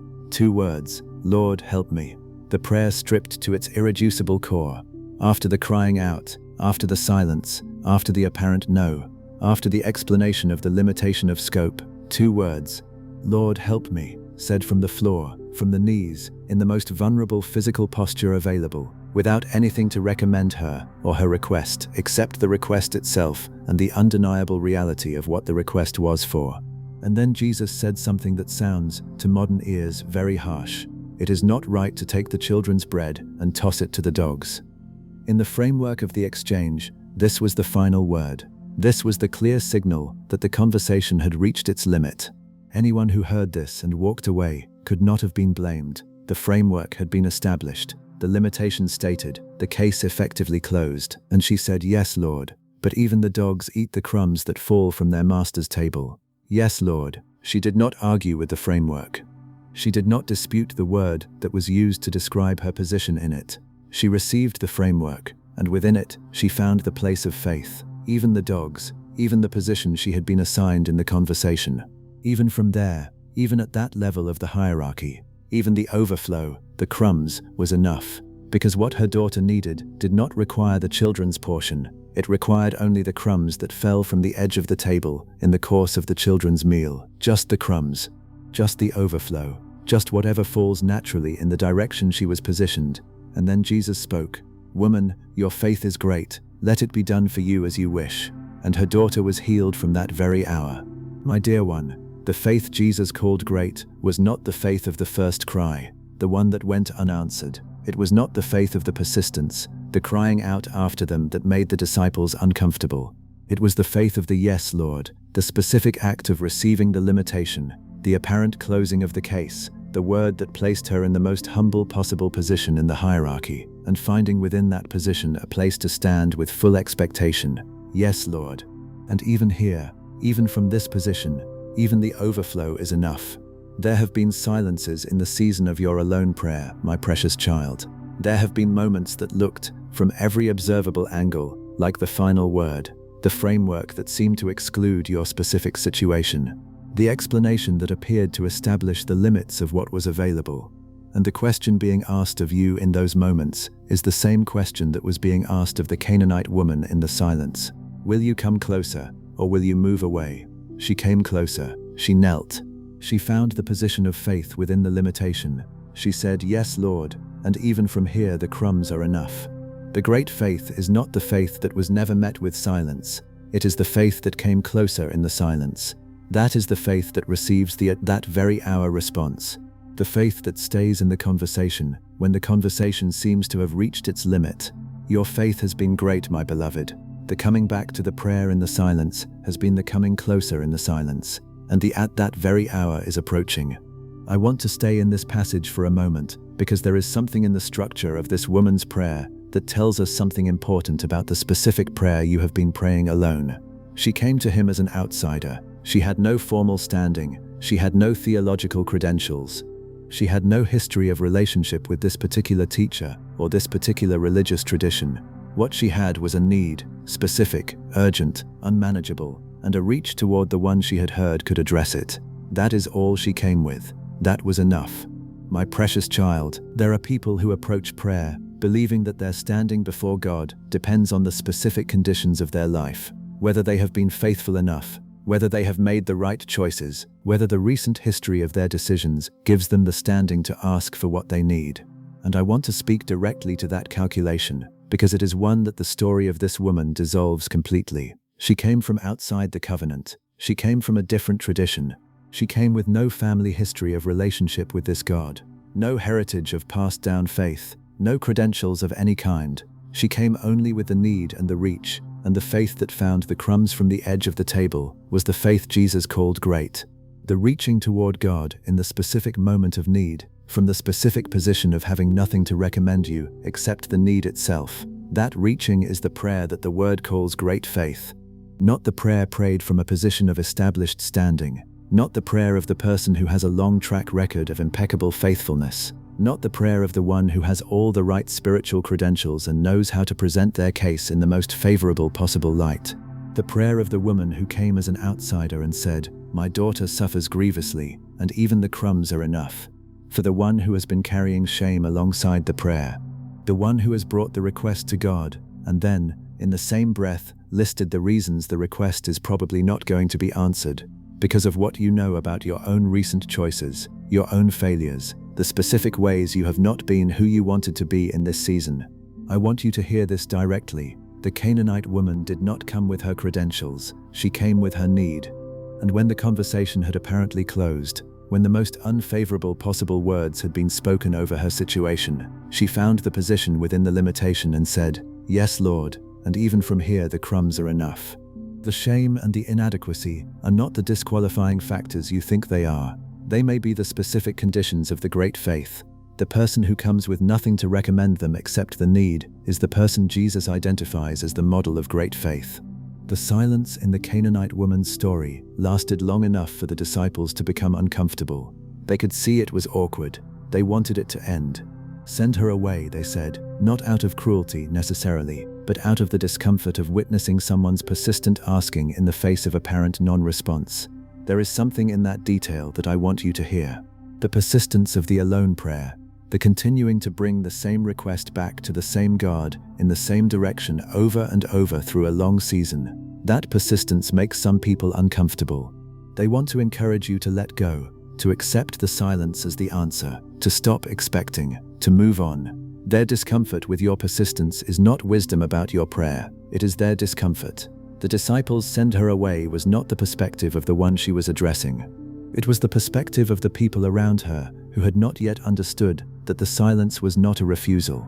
My dear one, the discomfort of the people around you about the ongoing nature of your hope is not a signal about the nature of the silence. It is a signal about the limit of their perspective. They cannot see what is being built in the asking. They cannot see the relationship being formed in the consistent reaching. They cannot see the great faith that is being identified in the coming closer in the silence. The send her away perspective is not where you get your information about whether to continue.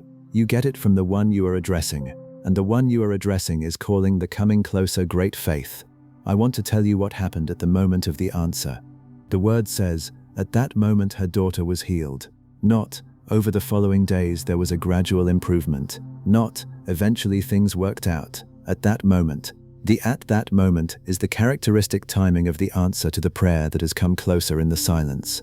Not the gradual resolution of a situation that was managed into a better state. The specific, present tense, this moment intervention of the God who had been hearing the prayer the whole time, and who acts at the precise moment, the appointed moment, the right moment, the moment that his perfect knowledge of all the variables identifies as the exactly right time. My precious child, the at that moment of your situation is already known. The precise instant when the intervention that only he can make will happen is not unknown to the one who made time and who moves through it with perfect knowledge. The not yet of the current moment is not a sign that the at that moment is not coming. It is a sign that the at that moment is not the current moment. And the faith that continues to come closer in the silence is the faith that holds the space between now and the at that moment with the same quality of persistence that the Canaanite woman held it with. Not resignation, not the managed acceptance of probably not, the coming closer. The yes, Lord, and even from here the crumbs are enough.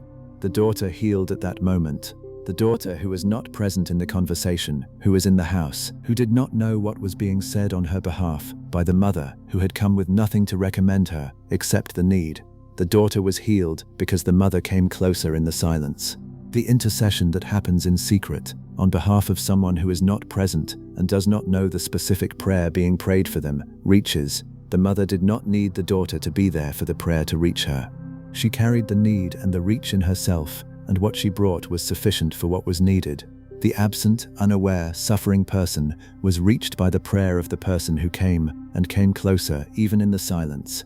For the one who is praying for someone who is not here, who does not know the specific prayers being prayed on their behalf, who is in their own suffering in their own house, who is not present at the conversation happening between you and God on their behalf. The prayer you are praying for them in secret is reaching them. You do not need them to be present in the prayer for the prayer to affect them. The mother came alone, and her coming alone was sufficient. What you are carrying to God on behalf of the person you love and the person who does not know what you are carrying, it is reaching them.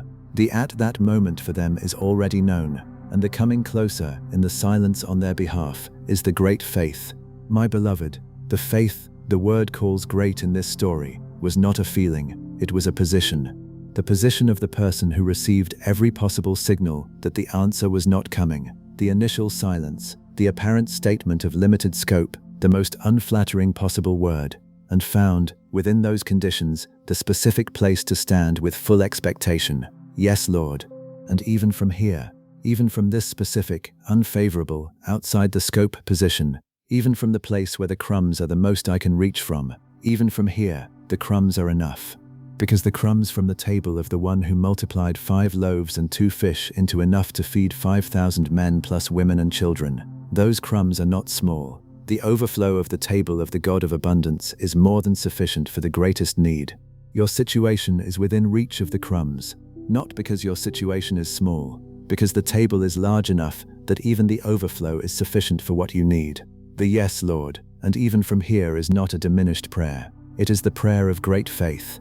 The prayer that has received everything and still comes closer. The prayer that is still reaching from the most humble possible position with the most honest possible expectation. Even from here the crumbs are enough. The at that moment is coming, for your situation, for the person you are carrying in your prayer, for the specific need that brought you to the prayer that nobody witnessed. The timing is known.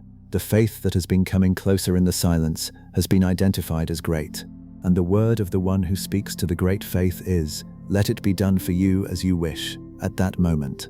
I want to bring you now to a river crossing in the middle of the night, where a man had run out of every other option and found himself alone in the dark with something he could not identify. His name was Jacob. He had spent much of his life managing situations by intelligence, the clever, the scheming, the one who had found ways around things that other people accepted as immovable. He had fled from his brother Esau 20 years earlier, had built a life, had a family and flocks and a measure of the prosperity that was the visible sign of the divine favor that had been promised to him. And now Esau was coming toward him with 400 men. And Jacob had sent gifts ahead, large, strategic gifts, designed to soften whatever intention Esau had toward him. And he had divided his company into 2 groups, and he had prayed, and then he had sent his family and everything he owned across the river, and he was alone. The night settled around him, and then the word says, with the specific precision of the irreducibly strange, a man wrestled with him until daybreak. All night, no preamble, no explanation of what the man was or where he came from. They wrestled, through the dark, through the hours, through the time when Jacob's family was on the other side of the river and Esau was somewhere on the other side of the approaching morning. They wrestled until the sky began to change. And when the wrestling being saw that he could not overpower Jacob, he touched the socket of Jacob's hip. One touch, one adjustment, and the hip was wrenched out of joint, and Jacob could no longer wrestle on equal terms. He could barely stand. And the wrestling being said, "Let me go, for it is daybreak." And Jacob said, "I will not let you go unless you bless me." My precious child, this is the alone prayer at its most raw and most honest and most courageous, not the polished theological statement, not the correctly formatted petition. I will not let you go unless you bless me. The full weight of a person who has run out of every other option, whose schemes have been exhausted, whose gifts have been sent, whose family is already across the river, who has ended up alone in the dark, in the most vulnerable physical condition of his life, and who is holding on, not to a strategy, not to a plan, to the only thing that can actually change what tomorrow morning holds. I will not let you go unless you bless me. The wrestling being asked, "What is your name?" And Jacob said his name, Jacob, which meant the grasper, the supplanter, the one who had held his brother's heel at birth and who had never fully stopped grasping ever since. He said it, not the version of himself he wished he were, the actual, honest, "This is what my name has always meant" truth of what he was. And then, your name will no longer be Jacob. You will be called Israel, because you have struggled with God and with humans and have overcome. Struggled and overcome, not struggled and earned, not struggled and deserved. Struggled and overcome. The overcoming was not separate from the struggling. It was the result of it. The new name was not given in spite of the wrestling. It was given because of it. The identity that would define a nation was born at the ford of the Jabbok, in the dark, in the wrenched hip, in the "I will not let you go," in the saying of the old honest name before the new one arrived. My dear one, the long season of your alone prayer has been the ford of the Jabbok, the wrestling with the God you cannot see, in the dark, when everything that was supposed to happen has already been sent across the river and you are alone and it is taking longer than you planned and the hip is wrenched. And the prayer of that moment, the prayer that says, "I will not let you go unless you bless me," is not a small prayer. It is not a weak prayer. It is the prayer of the person who has wrestled through the night and is still holding on at daybreak. The prayer of the one whose position has been made the most vulnerable possible by the course of the wrestling and who is still there, still holding, still with the original request. I want to speak to the specific form of the Jabbok that each person carries, because the ford of the Jabbok is different for everyone, and the Esau who is approaching with 400 men takes different shapes in different lives, and the family across the river looks different depending on who and what you have been responsible for. For the one whose Jabbok has been a financial situation that seemed designed to arrive at this specific level of impossibility, the moment when the resources sent ahead, the plans, the strategies, the gifts of preparation have all been deployed and there is nothing left to deploy, and you are alone at the river with the situation still unresolved and morning coming. My precious child, this is the ford of the Jabbok. This is the moment that produces the Peniel, the financial Esau that has been approaching. The debt, the shortage, the closed door, the pending crisis is subject to the same sovereignty that turned the actual Esau's 400 men into running arms and tears on the neck. I am not telling you that the financial situation will resolve itself without your participation in the resolution.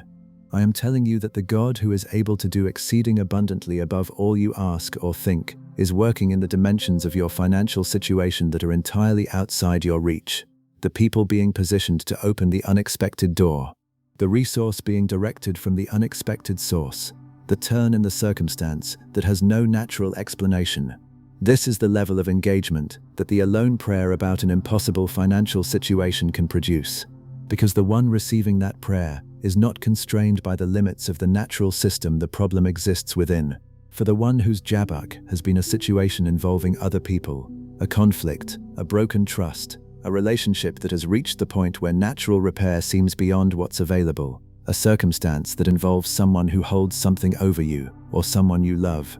The alone prayer about that person has been reaching the one who holds every person's heart in his hand. The God who softened Esau, 20 years of grievance, real wound, the brother who stole the blessing and fled toward the running embrace, is able to work in the interior of the people in your specific situation in ways that produce the unexpected turn. You do not need to know how. You do not need to strategize the approach that will finally produce the change. The prayer in secret, for the situation that involves people you cannot manage or fix, that prayer is reaching the one who can reach them, and the reaching continues in the sleeping hours and the working days and every moment between the prayer and the answer. For the one whose Jabbok has been an internal battle, not an external crisis, but the ongoing interior wrestle with something in yourself. The thing you have been praying to be free of, the pattern that is repeated despite the prayer and the intention and the genuine desire to be different, the wound that has not healed despite the years, the fear that has continued to shape your choices despite the faith that runs alongside it. My dear one, the Jabbok of the internal battle is the most exhausting form of the ford, because the thing you are wrestling with is inside the ring with you. There is no escape from the arena, and the wrestling can feel the most hopeless, because you know your own history with the thing, and the history is not encouraging. But the God who touched the socket of Jacob's hip, who could have won the wrestle by force, but instead adjusted the mechanics so that Jacob's victory became a matter of holding on rather than overpowering. That God is at work in the specific mechanics of your interior battle. He is not waiting for you to win by force what you have not been able to win by force. He is touching the socket. He is adjusting the mechanics. He is making the victory available through the holding on, through the I will not let you go, through the honest saying of the old name before the new name is given. The internal Jabbok is producing the internal Peniel, and the new name that comes at dawn is the name of the person who has been formed by the wrestling, not in spite of it. That is you tonight, my beloved, still holding, still there, and the dawn is coming, and the name that comes with the dawn is not the name of the failure. It is the name of the overcomer, the one who struggled with God and with humans and did not let go. What came to Jacob in the morning was not the easy resolution he had tried to create with the gifts and the strategic division of his company. What came was the thing he had not planned for and could not have managed, Esau running toward him and embracing him and weeping on his neck. The reconciliation that 20 years and his own schemes could not produce arrived on the morning after the night of the wrestling. And Jacob named the place Peniel, the face of God, because I saw God face to face, and yet my life was spared. The Peniel is coming, the dawn after the wrestling, the name that is not the grasper's name, but the overcomer's name. It is close.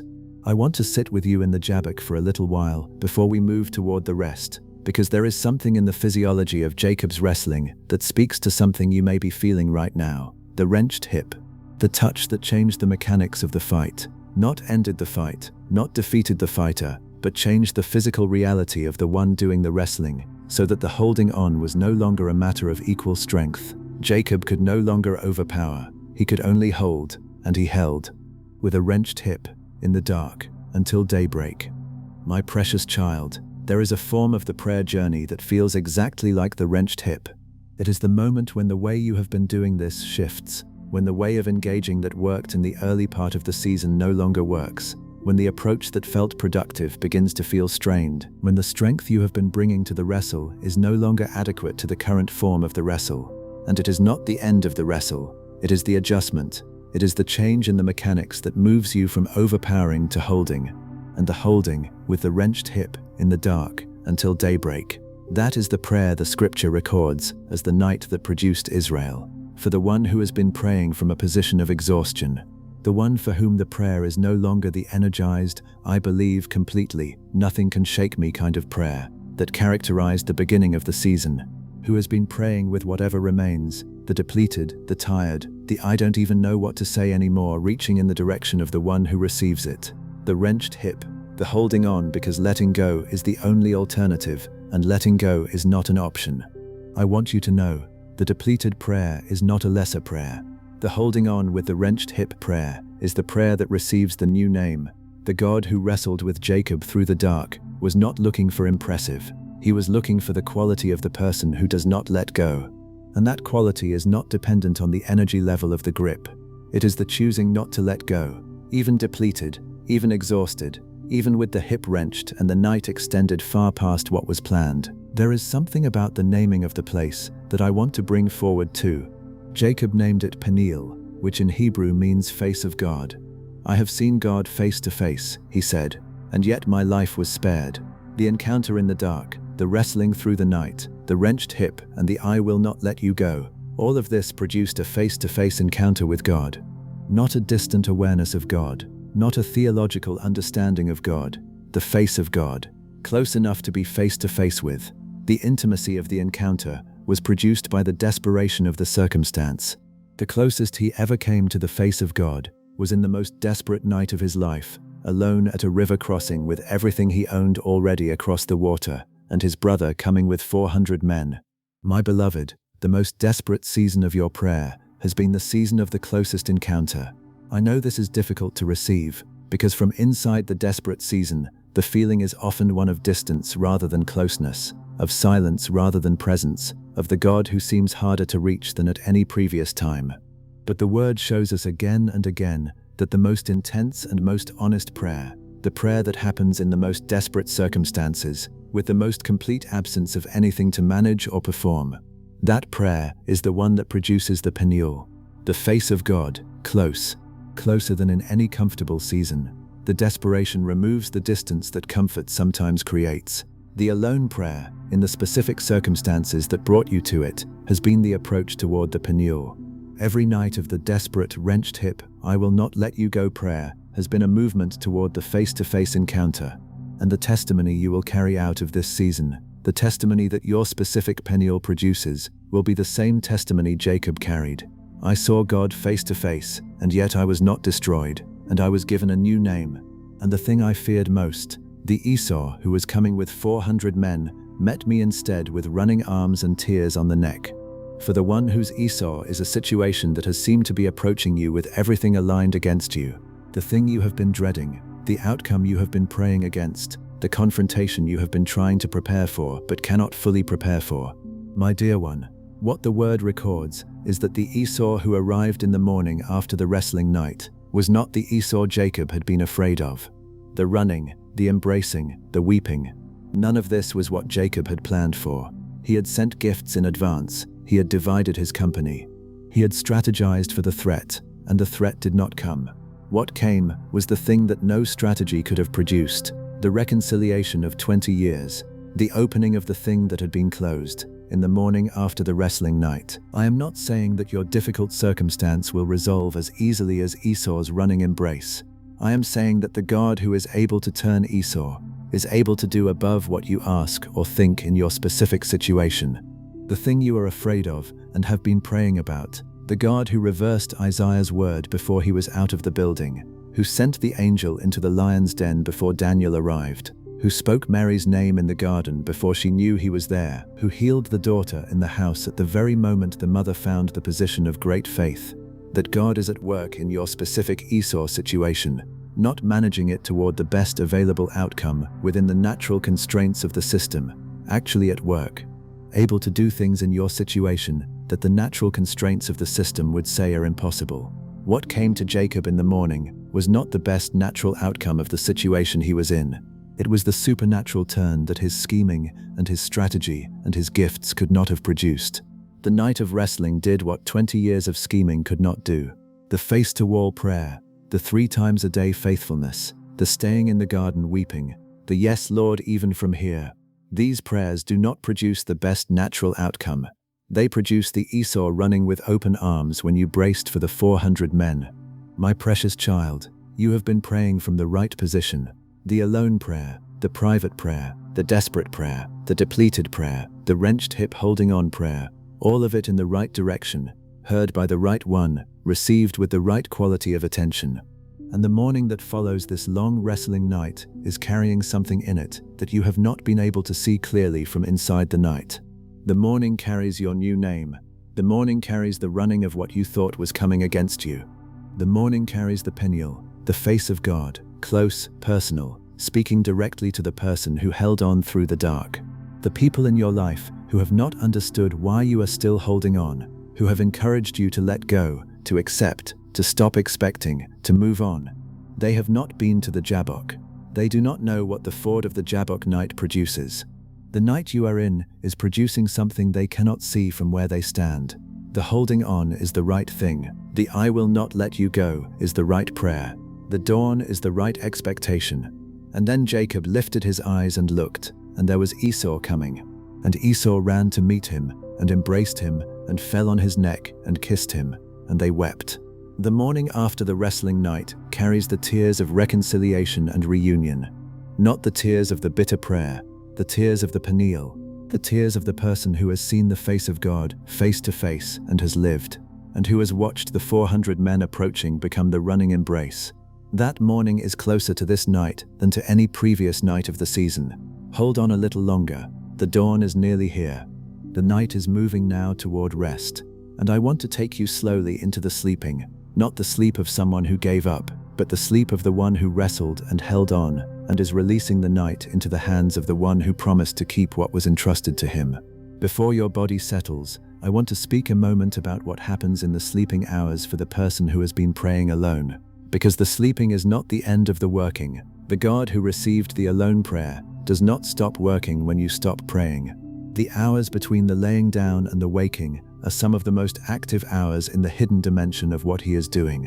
While you sleep, the people are being positioned. While you sleep, the circumstances are being arranged.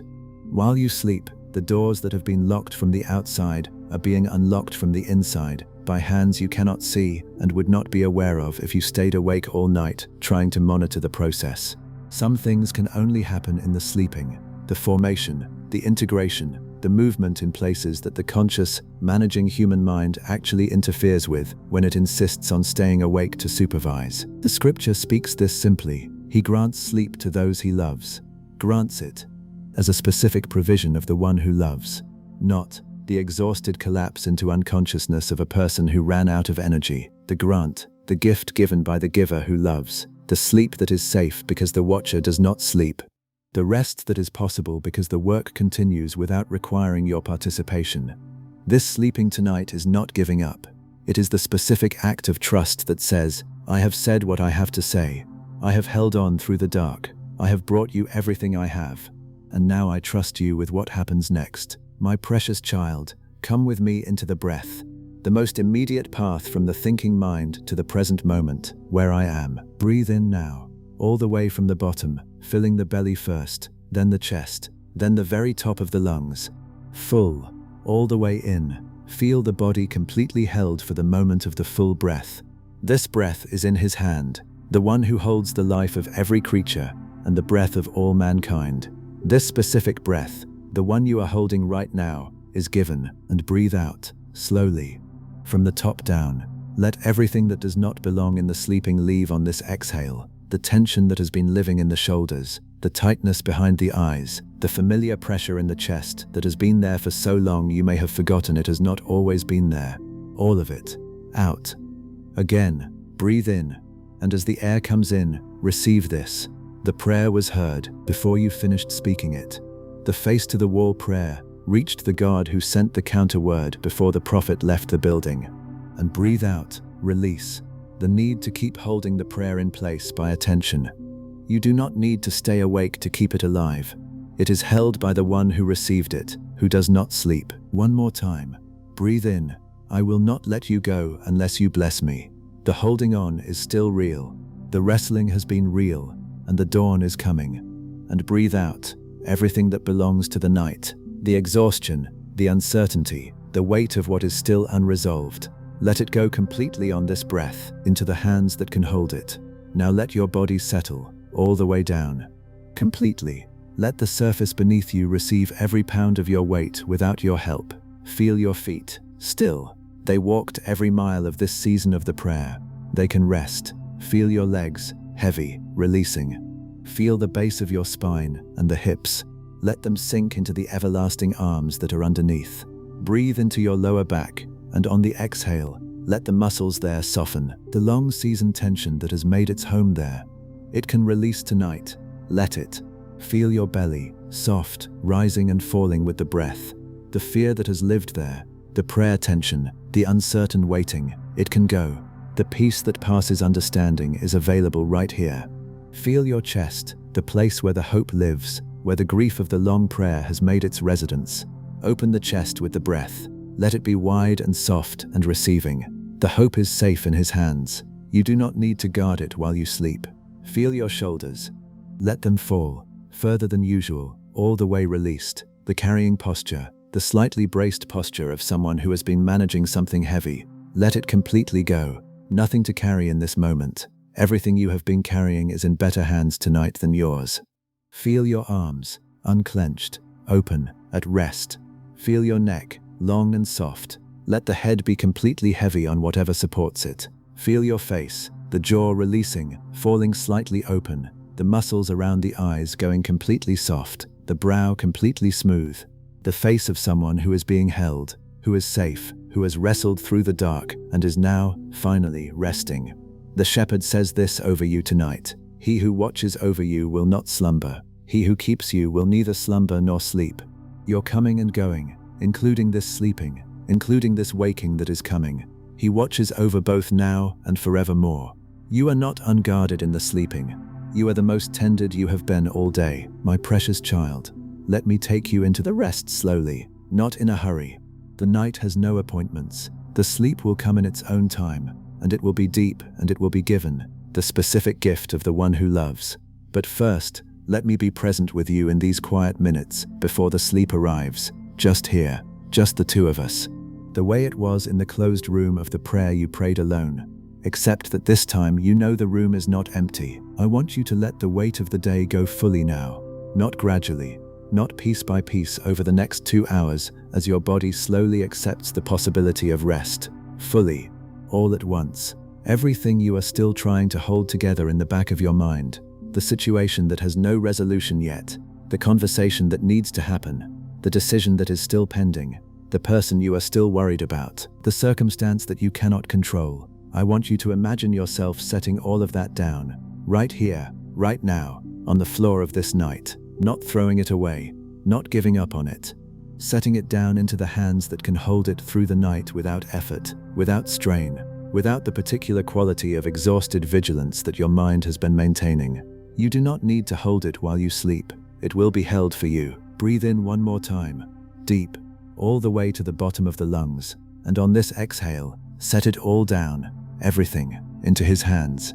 You can pick it back up in the morning if you need to, but for tonight, for the hours of the sleep that is coming, let it be held by the one who does not need rest in order to hold it. Let the release be complete. Now I want to take you through the body, slowly, from the feet upward, receiving into each part the specific rest that it has earned through this day and this season. Your feet. Think of your feet. Think of all the places they have carried you, not just today, but through the whole season of this year. The steps you took on the hardest days when the steps themselves were an act of faith. The floors you stood on in the moments that required you to stand. The ground you covered on the days when you did not know where you were going, but kept moving anyway. Your feet have been faithful through this season. They have carried you to the places where the prayer was prayed. They have carried you through the days that followed the prayer, when the answer had not yet arrived. And now they can be completely still, all the way still. Feel the toes releasing. Feel the arches of your feet softening and widening. Feel the weight of each foot pressing gently into the surface beneath you. They are done for this day. They can rest. Let the rest move up through your ankles, through the lower legs. The muscles there can soften completely. There is no standing required in the sleeping. Nothing to brace against. Let the calves go entirely loose, releasing the tension they hold even in the quiet times. Let the rest come up through the knees, through the thighs, the large muscles of the legs. They have been carrying you. Now they can be held. Let them sink completely into the surface beneath you and be fully received. Let the hips settle. Let the pelvis be heavy. There is a particular tension that lives at the base of the spine for people who have been carrying things. The slight bracing, the preparedness, the not quite fully relaxed quality of the body that is always slightly ready for the next thing that might need to be addressed. Let that go.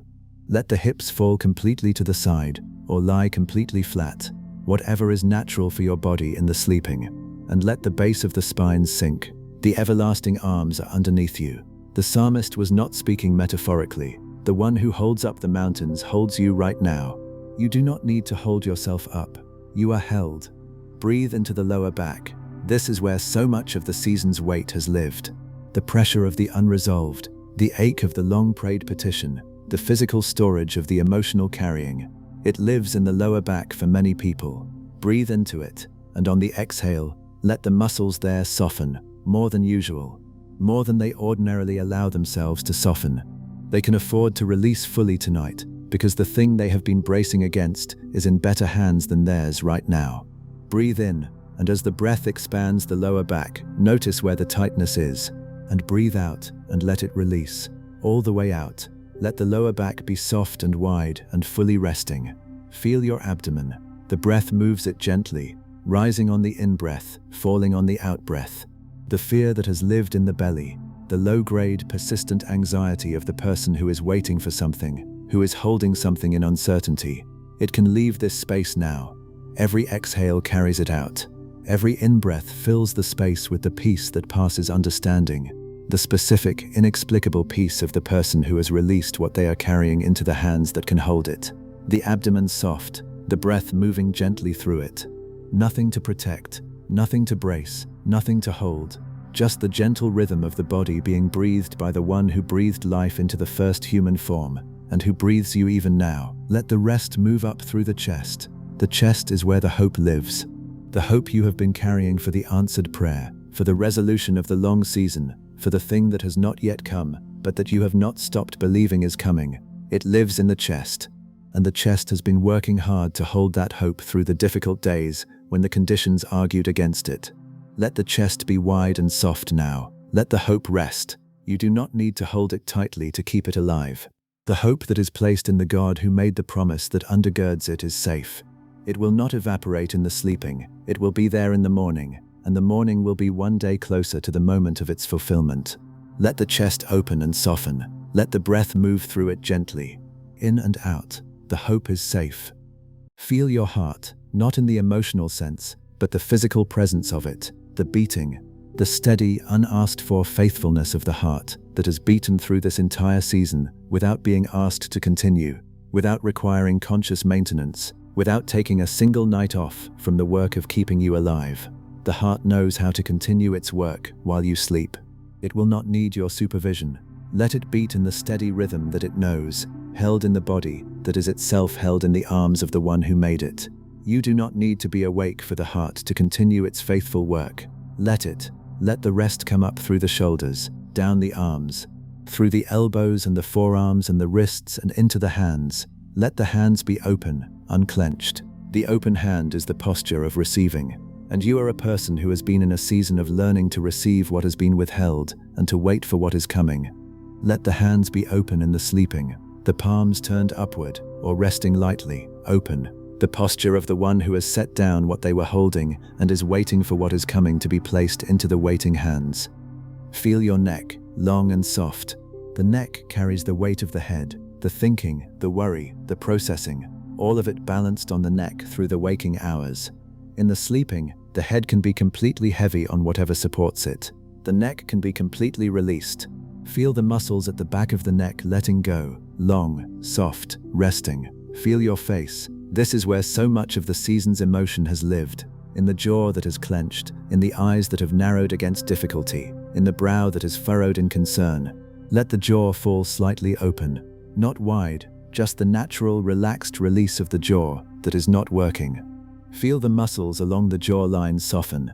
Let the muscles around the mouth relax, the slight holding that the face maintains even in ordinary moments of rest. Let it go. Let the muscles around the eyes soften completely. The eyes closed, the eyelids heavy, the skin around them smooth and still.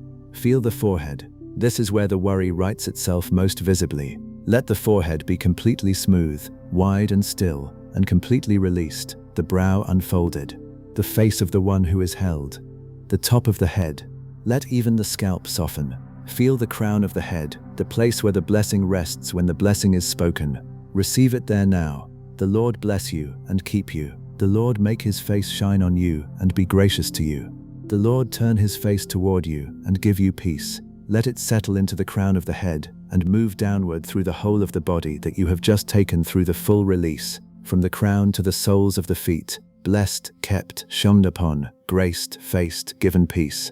You are now fully released, fully held, fully at rest. And I want to speak some truths over you in this moment of the complete release, truths to drift on, truths to carry you from the edge of waking into the deep of the sleeping. The prayer you prayed alone is still alive. It did not die because you stopped speaking it for the night. It exists in the presence of the one who received it, still active, still being worked on, still being answered in the dimensions you cannot monitor while you sleep. The prayer is alive without you. The situation you prayed about has not moved outside the reach of the one who can address it. Nothing that is true about your situation tonight places it outside the reach of the God who split the sea and opened the prison and turned the heart of a king and raised the dead. The circumstances that look most fixed to human observation are the circumstances most susceptible to the specific intervention of the one who made the laws of nature and is not bound by them. You are known, not generally, specifically.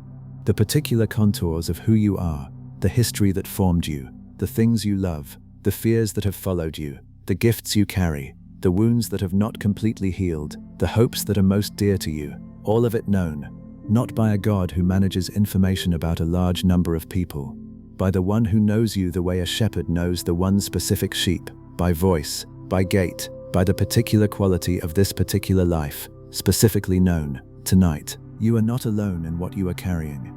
The situation that feels isolating, the thing you have not been able to fully share with anyone because no one else can fully hold the specific weight of it, that thing is being carried alongside you by the one who is strong enough to hold what is too heavy for any other holder. Not just aware of it, carrying it with you, walking into the circumstances of tomorrow with you, present in everything the new day will ask of you. The answer is moving toward you, right now, in this night, through the sleeping hours. The people are being positioned. The circumstances are being rearranged. The doors are being prepared to open. The words are being prepared to be spoken by people who do not yet know they will speak them. The resources are being prepared to arrive. The specific form of the answer that fits the specific nature of your prayer is being shaped in the hidden dimension and will emerge into the visible dimension at the appointed moment, which is closer to this night than to any previous night you have prayed through. The name Jacob was changed to Israel at the ford of the Jabbok, in the dark, in the wrenched hip, in the I will not let you go.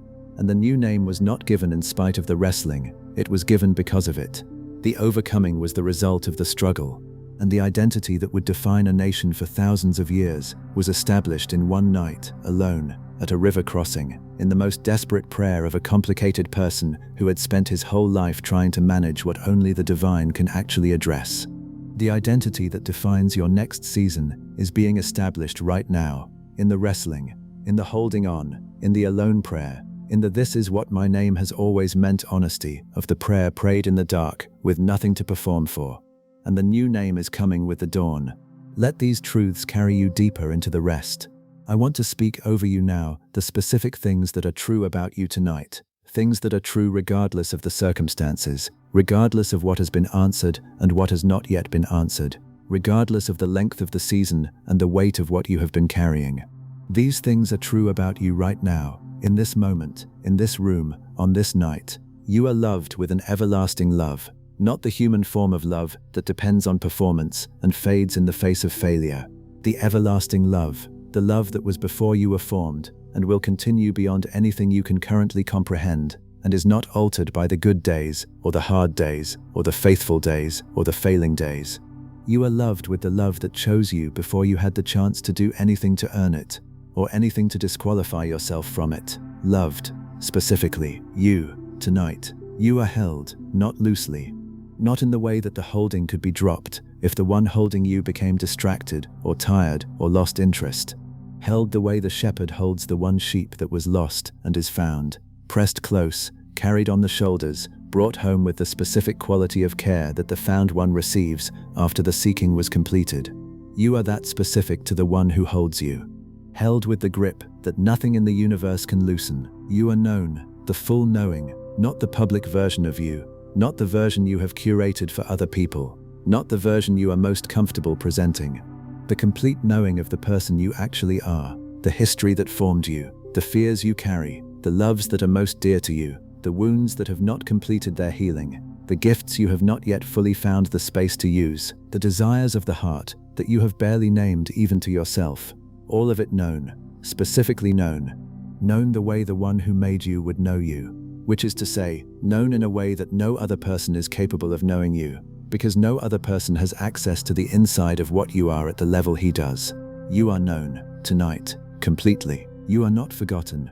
The prayer you prayed alone is not lost in a system that handles too much volume.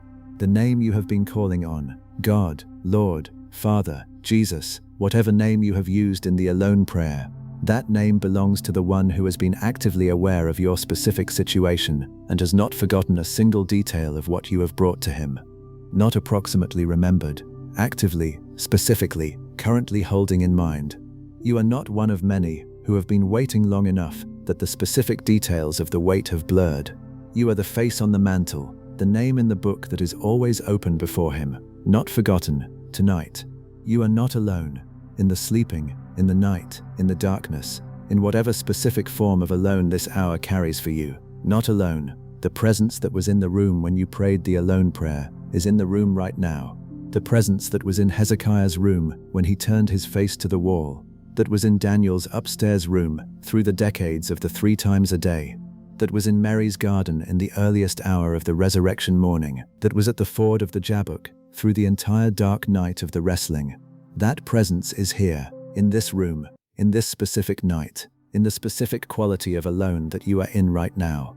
Not alone, you are closer to the answer than you were yesterday. Every day of the season of the prayer has been a day of movement, even the days when nothing visible moved. The counter word that was already in motion before the prophet left the building is a day further into its arrival than it was yesterday. The angel dispatched to the lion's den is a day closer. The name spoken in the garden will be spoken a day sooner. The at that moment is one day nearer to being the current moment than it was yesterday. You are closer, tonight, than any previous night of the prayer. The answer is coming. Not, there is a chance the answer will come. Not, if the right conditions align, the answer may arrive. Coming. The certain future tense of the God who said I will, and who has never spoken a word he did not fulfill. Coming. Moving toward your specific situation with the specific form of provision that your specific prayer has been asking for, or with something better than what you have been asking for, because the God who can do exceeding abundantly above all you ask or think is not limited to producing exactly the shape of the answer you specified. He is able to produce something better than the best version of the answer your imagination could form. And that answer, in whatever form it takes, is coming. My precious child, the God who saw Hezekiah's tears before the prayer was finished also sees the tears you have cried in the nights of this season. Every one of them is in the bottle. Every one is in the book. Not one tear, not one night, not one returning to the prayer without the visible evidence that the prayer was working. Not one of those moments of faithfulness in the dark has gone unnoticed by the one who sees in the dark as clearly as in the light. The whole of this season has been witnessed, and the whole of it has been building toward the morning when the answer arrives in the specific form that only the specific faithfulness of this season could have prepared you to receive. You are held, in the sleeping, in the waking, in every moment between, by the one who received every prayer and collected every tear, and is bringing every I will into its fulfillment at the appointed time. Now rest. The God who neither slumbers nor sleeps is keeping you through the night. You can let go completely, and in the morning you will find that everything that was being held through the night was held well. Every breath you take in the sleeping is held by the hands of the one who breathed life into the first human form. Every heartbeat in the sleeping is counted by the one who knows the number of your days and has written them all in his book. Every moment of the sleeping is a moment inside the keeping of the one who keeps his own with the same quality of attention in the dark as in the light, in the sleeping as in the waking, in the alone prayer as in the public gathering. You are kept. The morning will come. The morning always comes. And in the morning you will be the same person you were when you entered the sleep, and you will also be further along. The answer is one night closer. The Penuel is one night nearer. The new name is one wrestling night further into its unfolding. The person who wakes in the morning will be the person who slept while the work continued, who trusted the keeping while the tending happened, who released the holding of the night into the hands that never sleep, and woke to find that what was held through the night was held well. There is one more word I want to speak over you before I release you into the sleeping. It is the word about the morning that follows the night. The morning always follows the night. This is not a metaphor. It is a physical law built into the structure of the world by the one who made it. The darkness always ends. The light always returns. Every night that has ever occurred has ended. Every darkness that has ever settled has been followed by a dawn. This is the word of the God who said, "As long as the earth endures, seed time and harvest, cold and heat, summer and winter, day and night will never cease. The night you are currently in will end. The dawn will come. Not, it might come, depending on variables. It will come. Built into the structure of the world by the one who made it. And the dawn that follows this specific night, this night of the alone prayer, and the long season, and the still waiting, and the choosing to stay when everything easier was available, that dawn will carry something in it. Not the empty dawn of a night that changed nothing. The dawn that Hezekiah woke into with 15 more years in front of him. The dawn that Daniel's king ran toward. The dawn that Mary turned in to hear her name. The dawn that Jacob limped into carrying a new name. The specific, particular, personal dawn that follows the specific night of your specific prayer. That dawn is coming. Sleep in the peace of it. Sleep in the certainty of it. Let the body rest and the breath slow, and the night receive you fully, knowing that the dawn is coming, and the dawn will carry what this night has been building. And the one who does not sleep will be awake the whole time, working, tending, positioning, preparing, so that the dawn you wake into will be the dawn the alone prayer of this season has been building toward. Sleep now, my precious child. The wrestling is over for tonight. The holding on has been faithful. The prayer has been received. The counterword is already in motion. The angel has already been dispatched to the lion's den. The name is already being spoken in your specific garden. The at that moment is already in the appointed time. The Esau of your situation is already being turned in the hidden dimension. Everything that needs to happen in the night while you sleep is in the hands of the one who neither slumbers nor sleeps. You can let go now, completely, into the arms that have been underneath you through the entire season of the prayer. The everlasting arms, the arms that do not tire, that do not put you down, that hold with a grip that nothing in the universe can loosen. Into those arms, completely, for this whole night. The shepherd says this over you. He who keeps Israel will neither slumber nor sleep, and you are the one he keeps, not Israel in the abstract, you. The specific person who faced the wall tonight, and who wrestled through the season, and who prayed the prayer alone, and who heard this message and chose to stay when 100 easier things were available. You, kept, through the night, by the one who knows your name. Let the body be heavy. Let the breath be slow. Let the thoughts be soft and gentle, and gradually quieter, the way the music fades in the distance as you walk away from it. Still beautiful, still there, but growing quieter, growing softer, until the quiet is the only thing that remains, and the quiet is full of presence, and the presence is the one who was in the room when you faced the wall, and he is still here, and he will be here when the morning comes, and he will never leave, not tonight, not ever. Drift now. Let the body go, let the breath slow, let the night receive you. I speak over you tonight the blessing that Aaron spoke over the people of God. A blessing spoken over the tired and the wrestling and the face to the wall and the alone in the garden for thousands of years, and spoken over you now in this room at this hour. The Lord bless you and keep you. The Lord make his face shine on you and be gracious to you. The Lord turn his face toward you and give you peace. Blessed, kept, his face shining on you, his grace for you, his face turned toward you, peace. My dear one, you are going into sleep as the one who wrestled and held on and has not let go, and the one you are holding on to is holding on to you, and the blessing is in both the holding and the being held, and the dawn is coming, and the new name is with the dawn, and the counterword is already on its way, and the garden will have a risen presence in it when the morning comes. and the at that very hour is in the appointed time, and the appointed time is closer to this night than to any previous night of the season. Sleep now. The prayer was heard. Every single one of them. In every room, at every hour, in every form they took. The articulate and the wordless, the urgent and the depleted, the face to the wall, and the upstairs window, and the garden before dawn, and the river crossing in the dark. Every prayer heard. By the one who sees in the dark as in the light, who knows the thought before the word, who collects the tears in a bottle and writes them in a book, who sent the counter word before the prophet left the building, who dispatched the angel before the lion's den opened, who was standing in the garden before you arrived, who turned the Esau's 400 men into running arms and tears of reunion. That one has heard your specific prayer, in your specific room, in your specific season. The answer is in motion. He knows your name. He knows the name he gave you before you were born. He knows the name he wrote on his palms. He knows the name he speaks into your specific dawn, in the garden where you have been weeping and waiting. That name, your name, has been before him through every night of this entire season.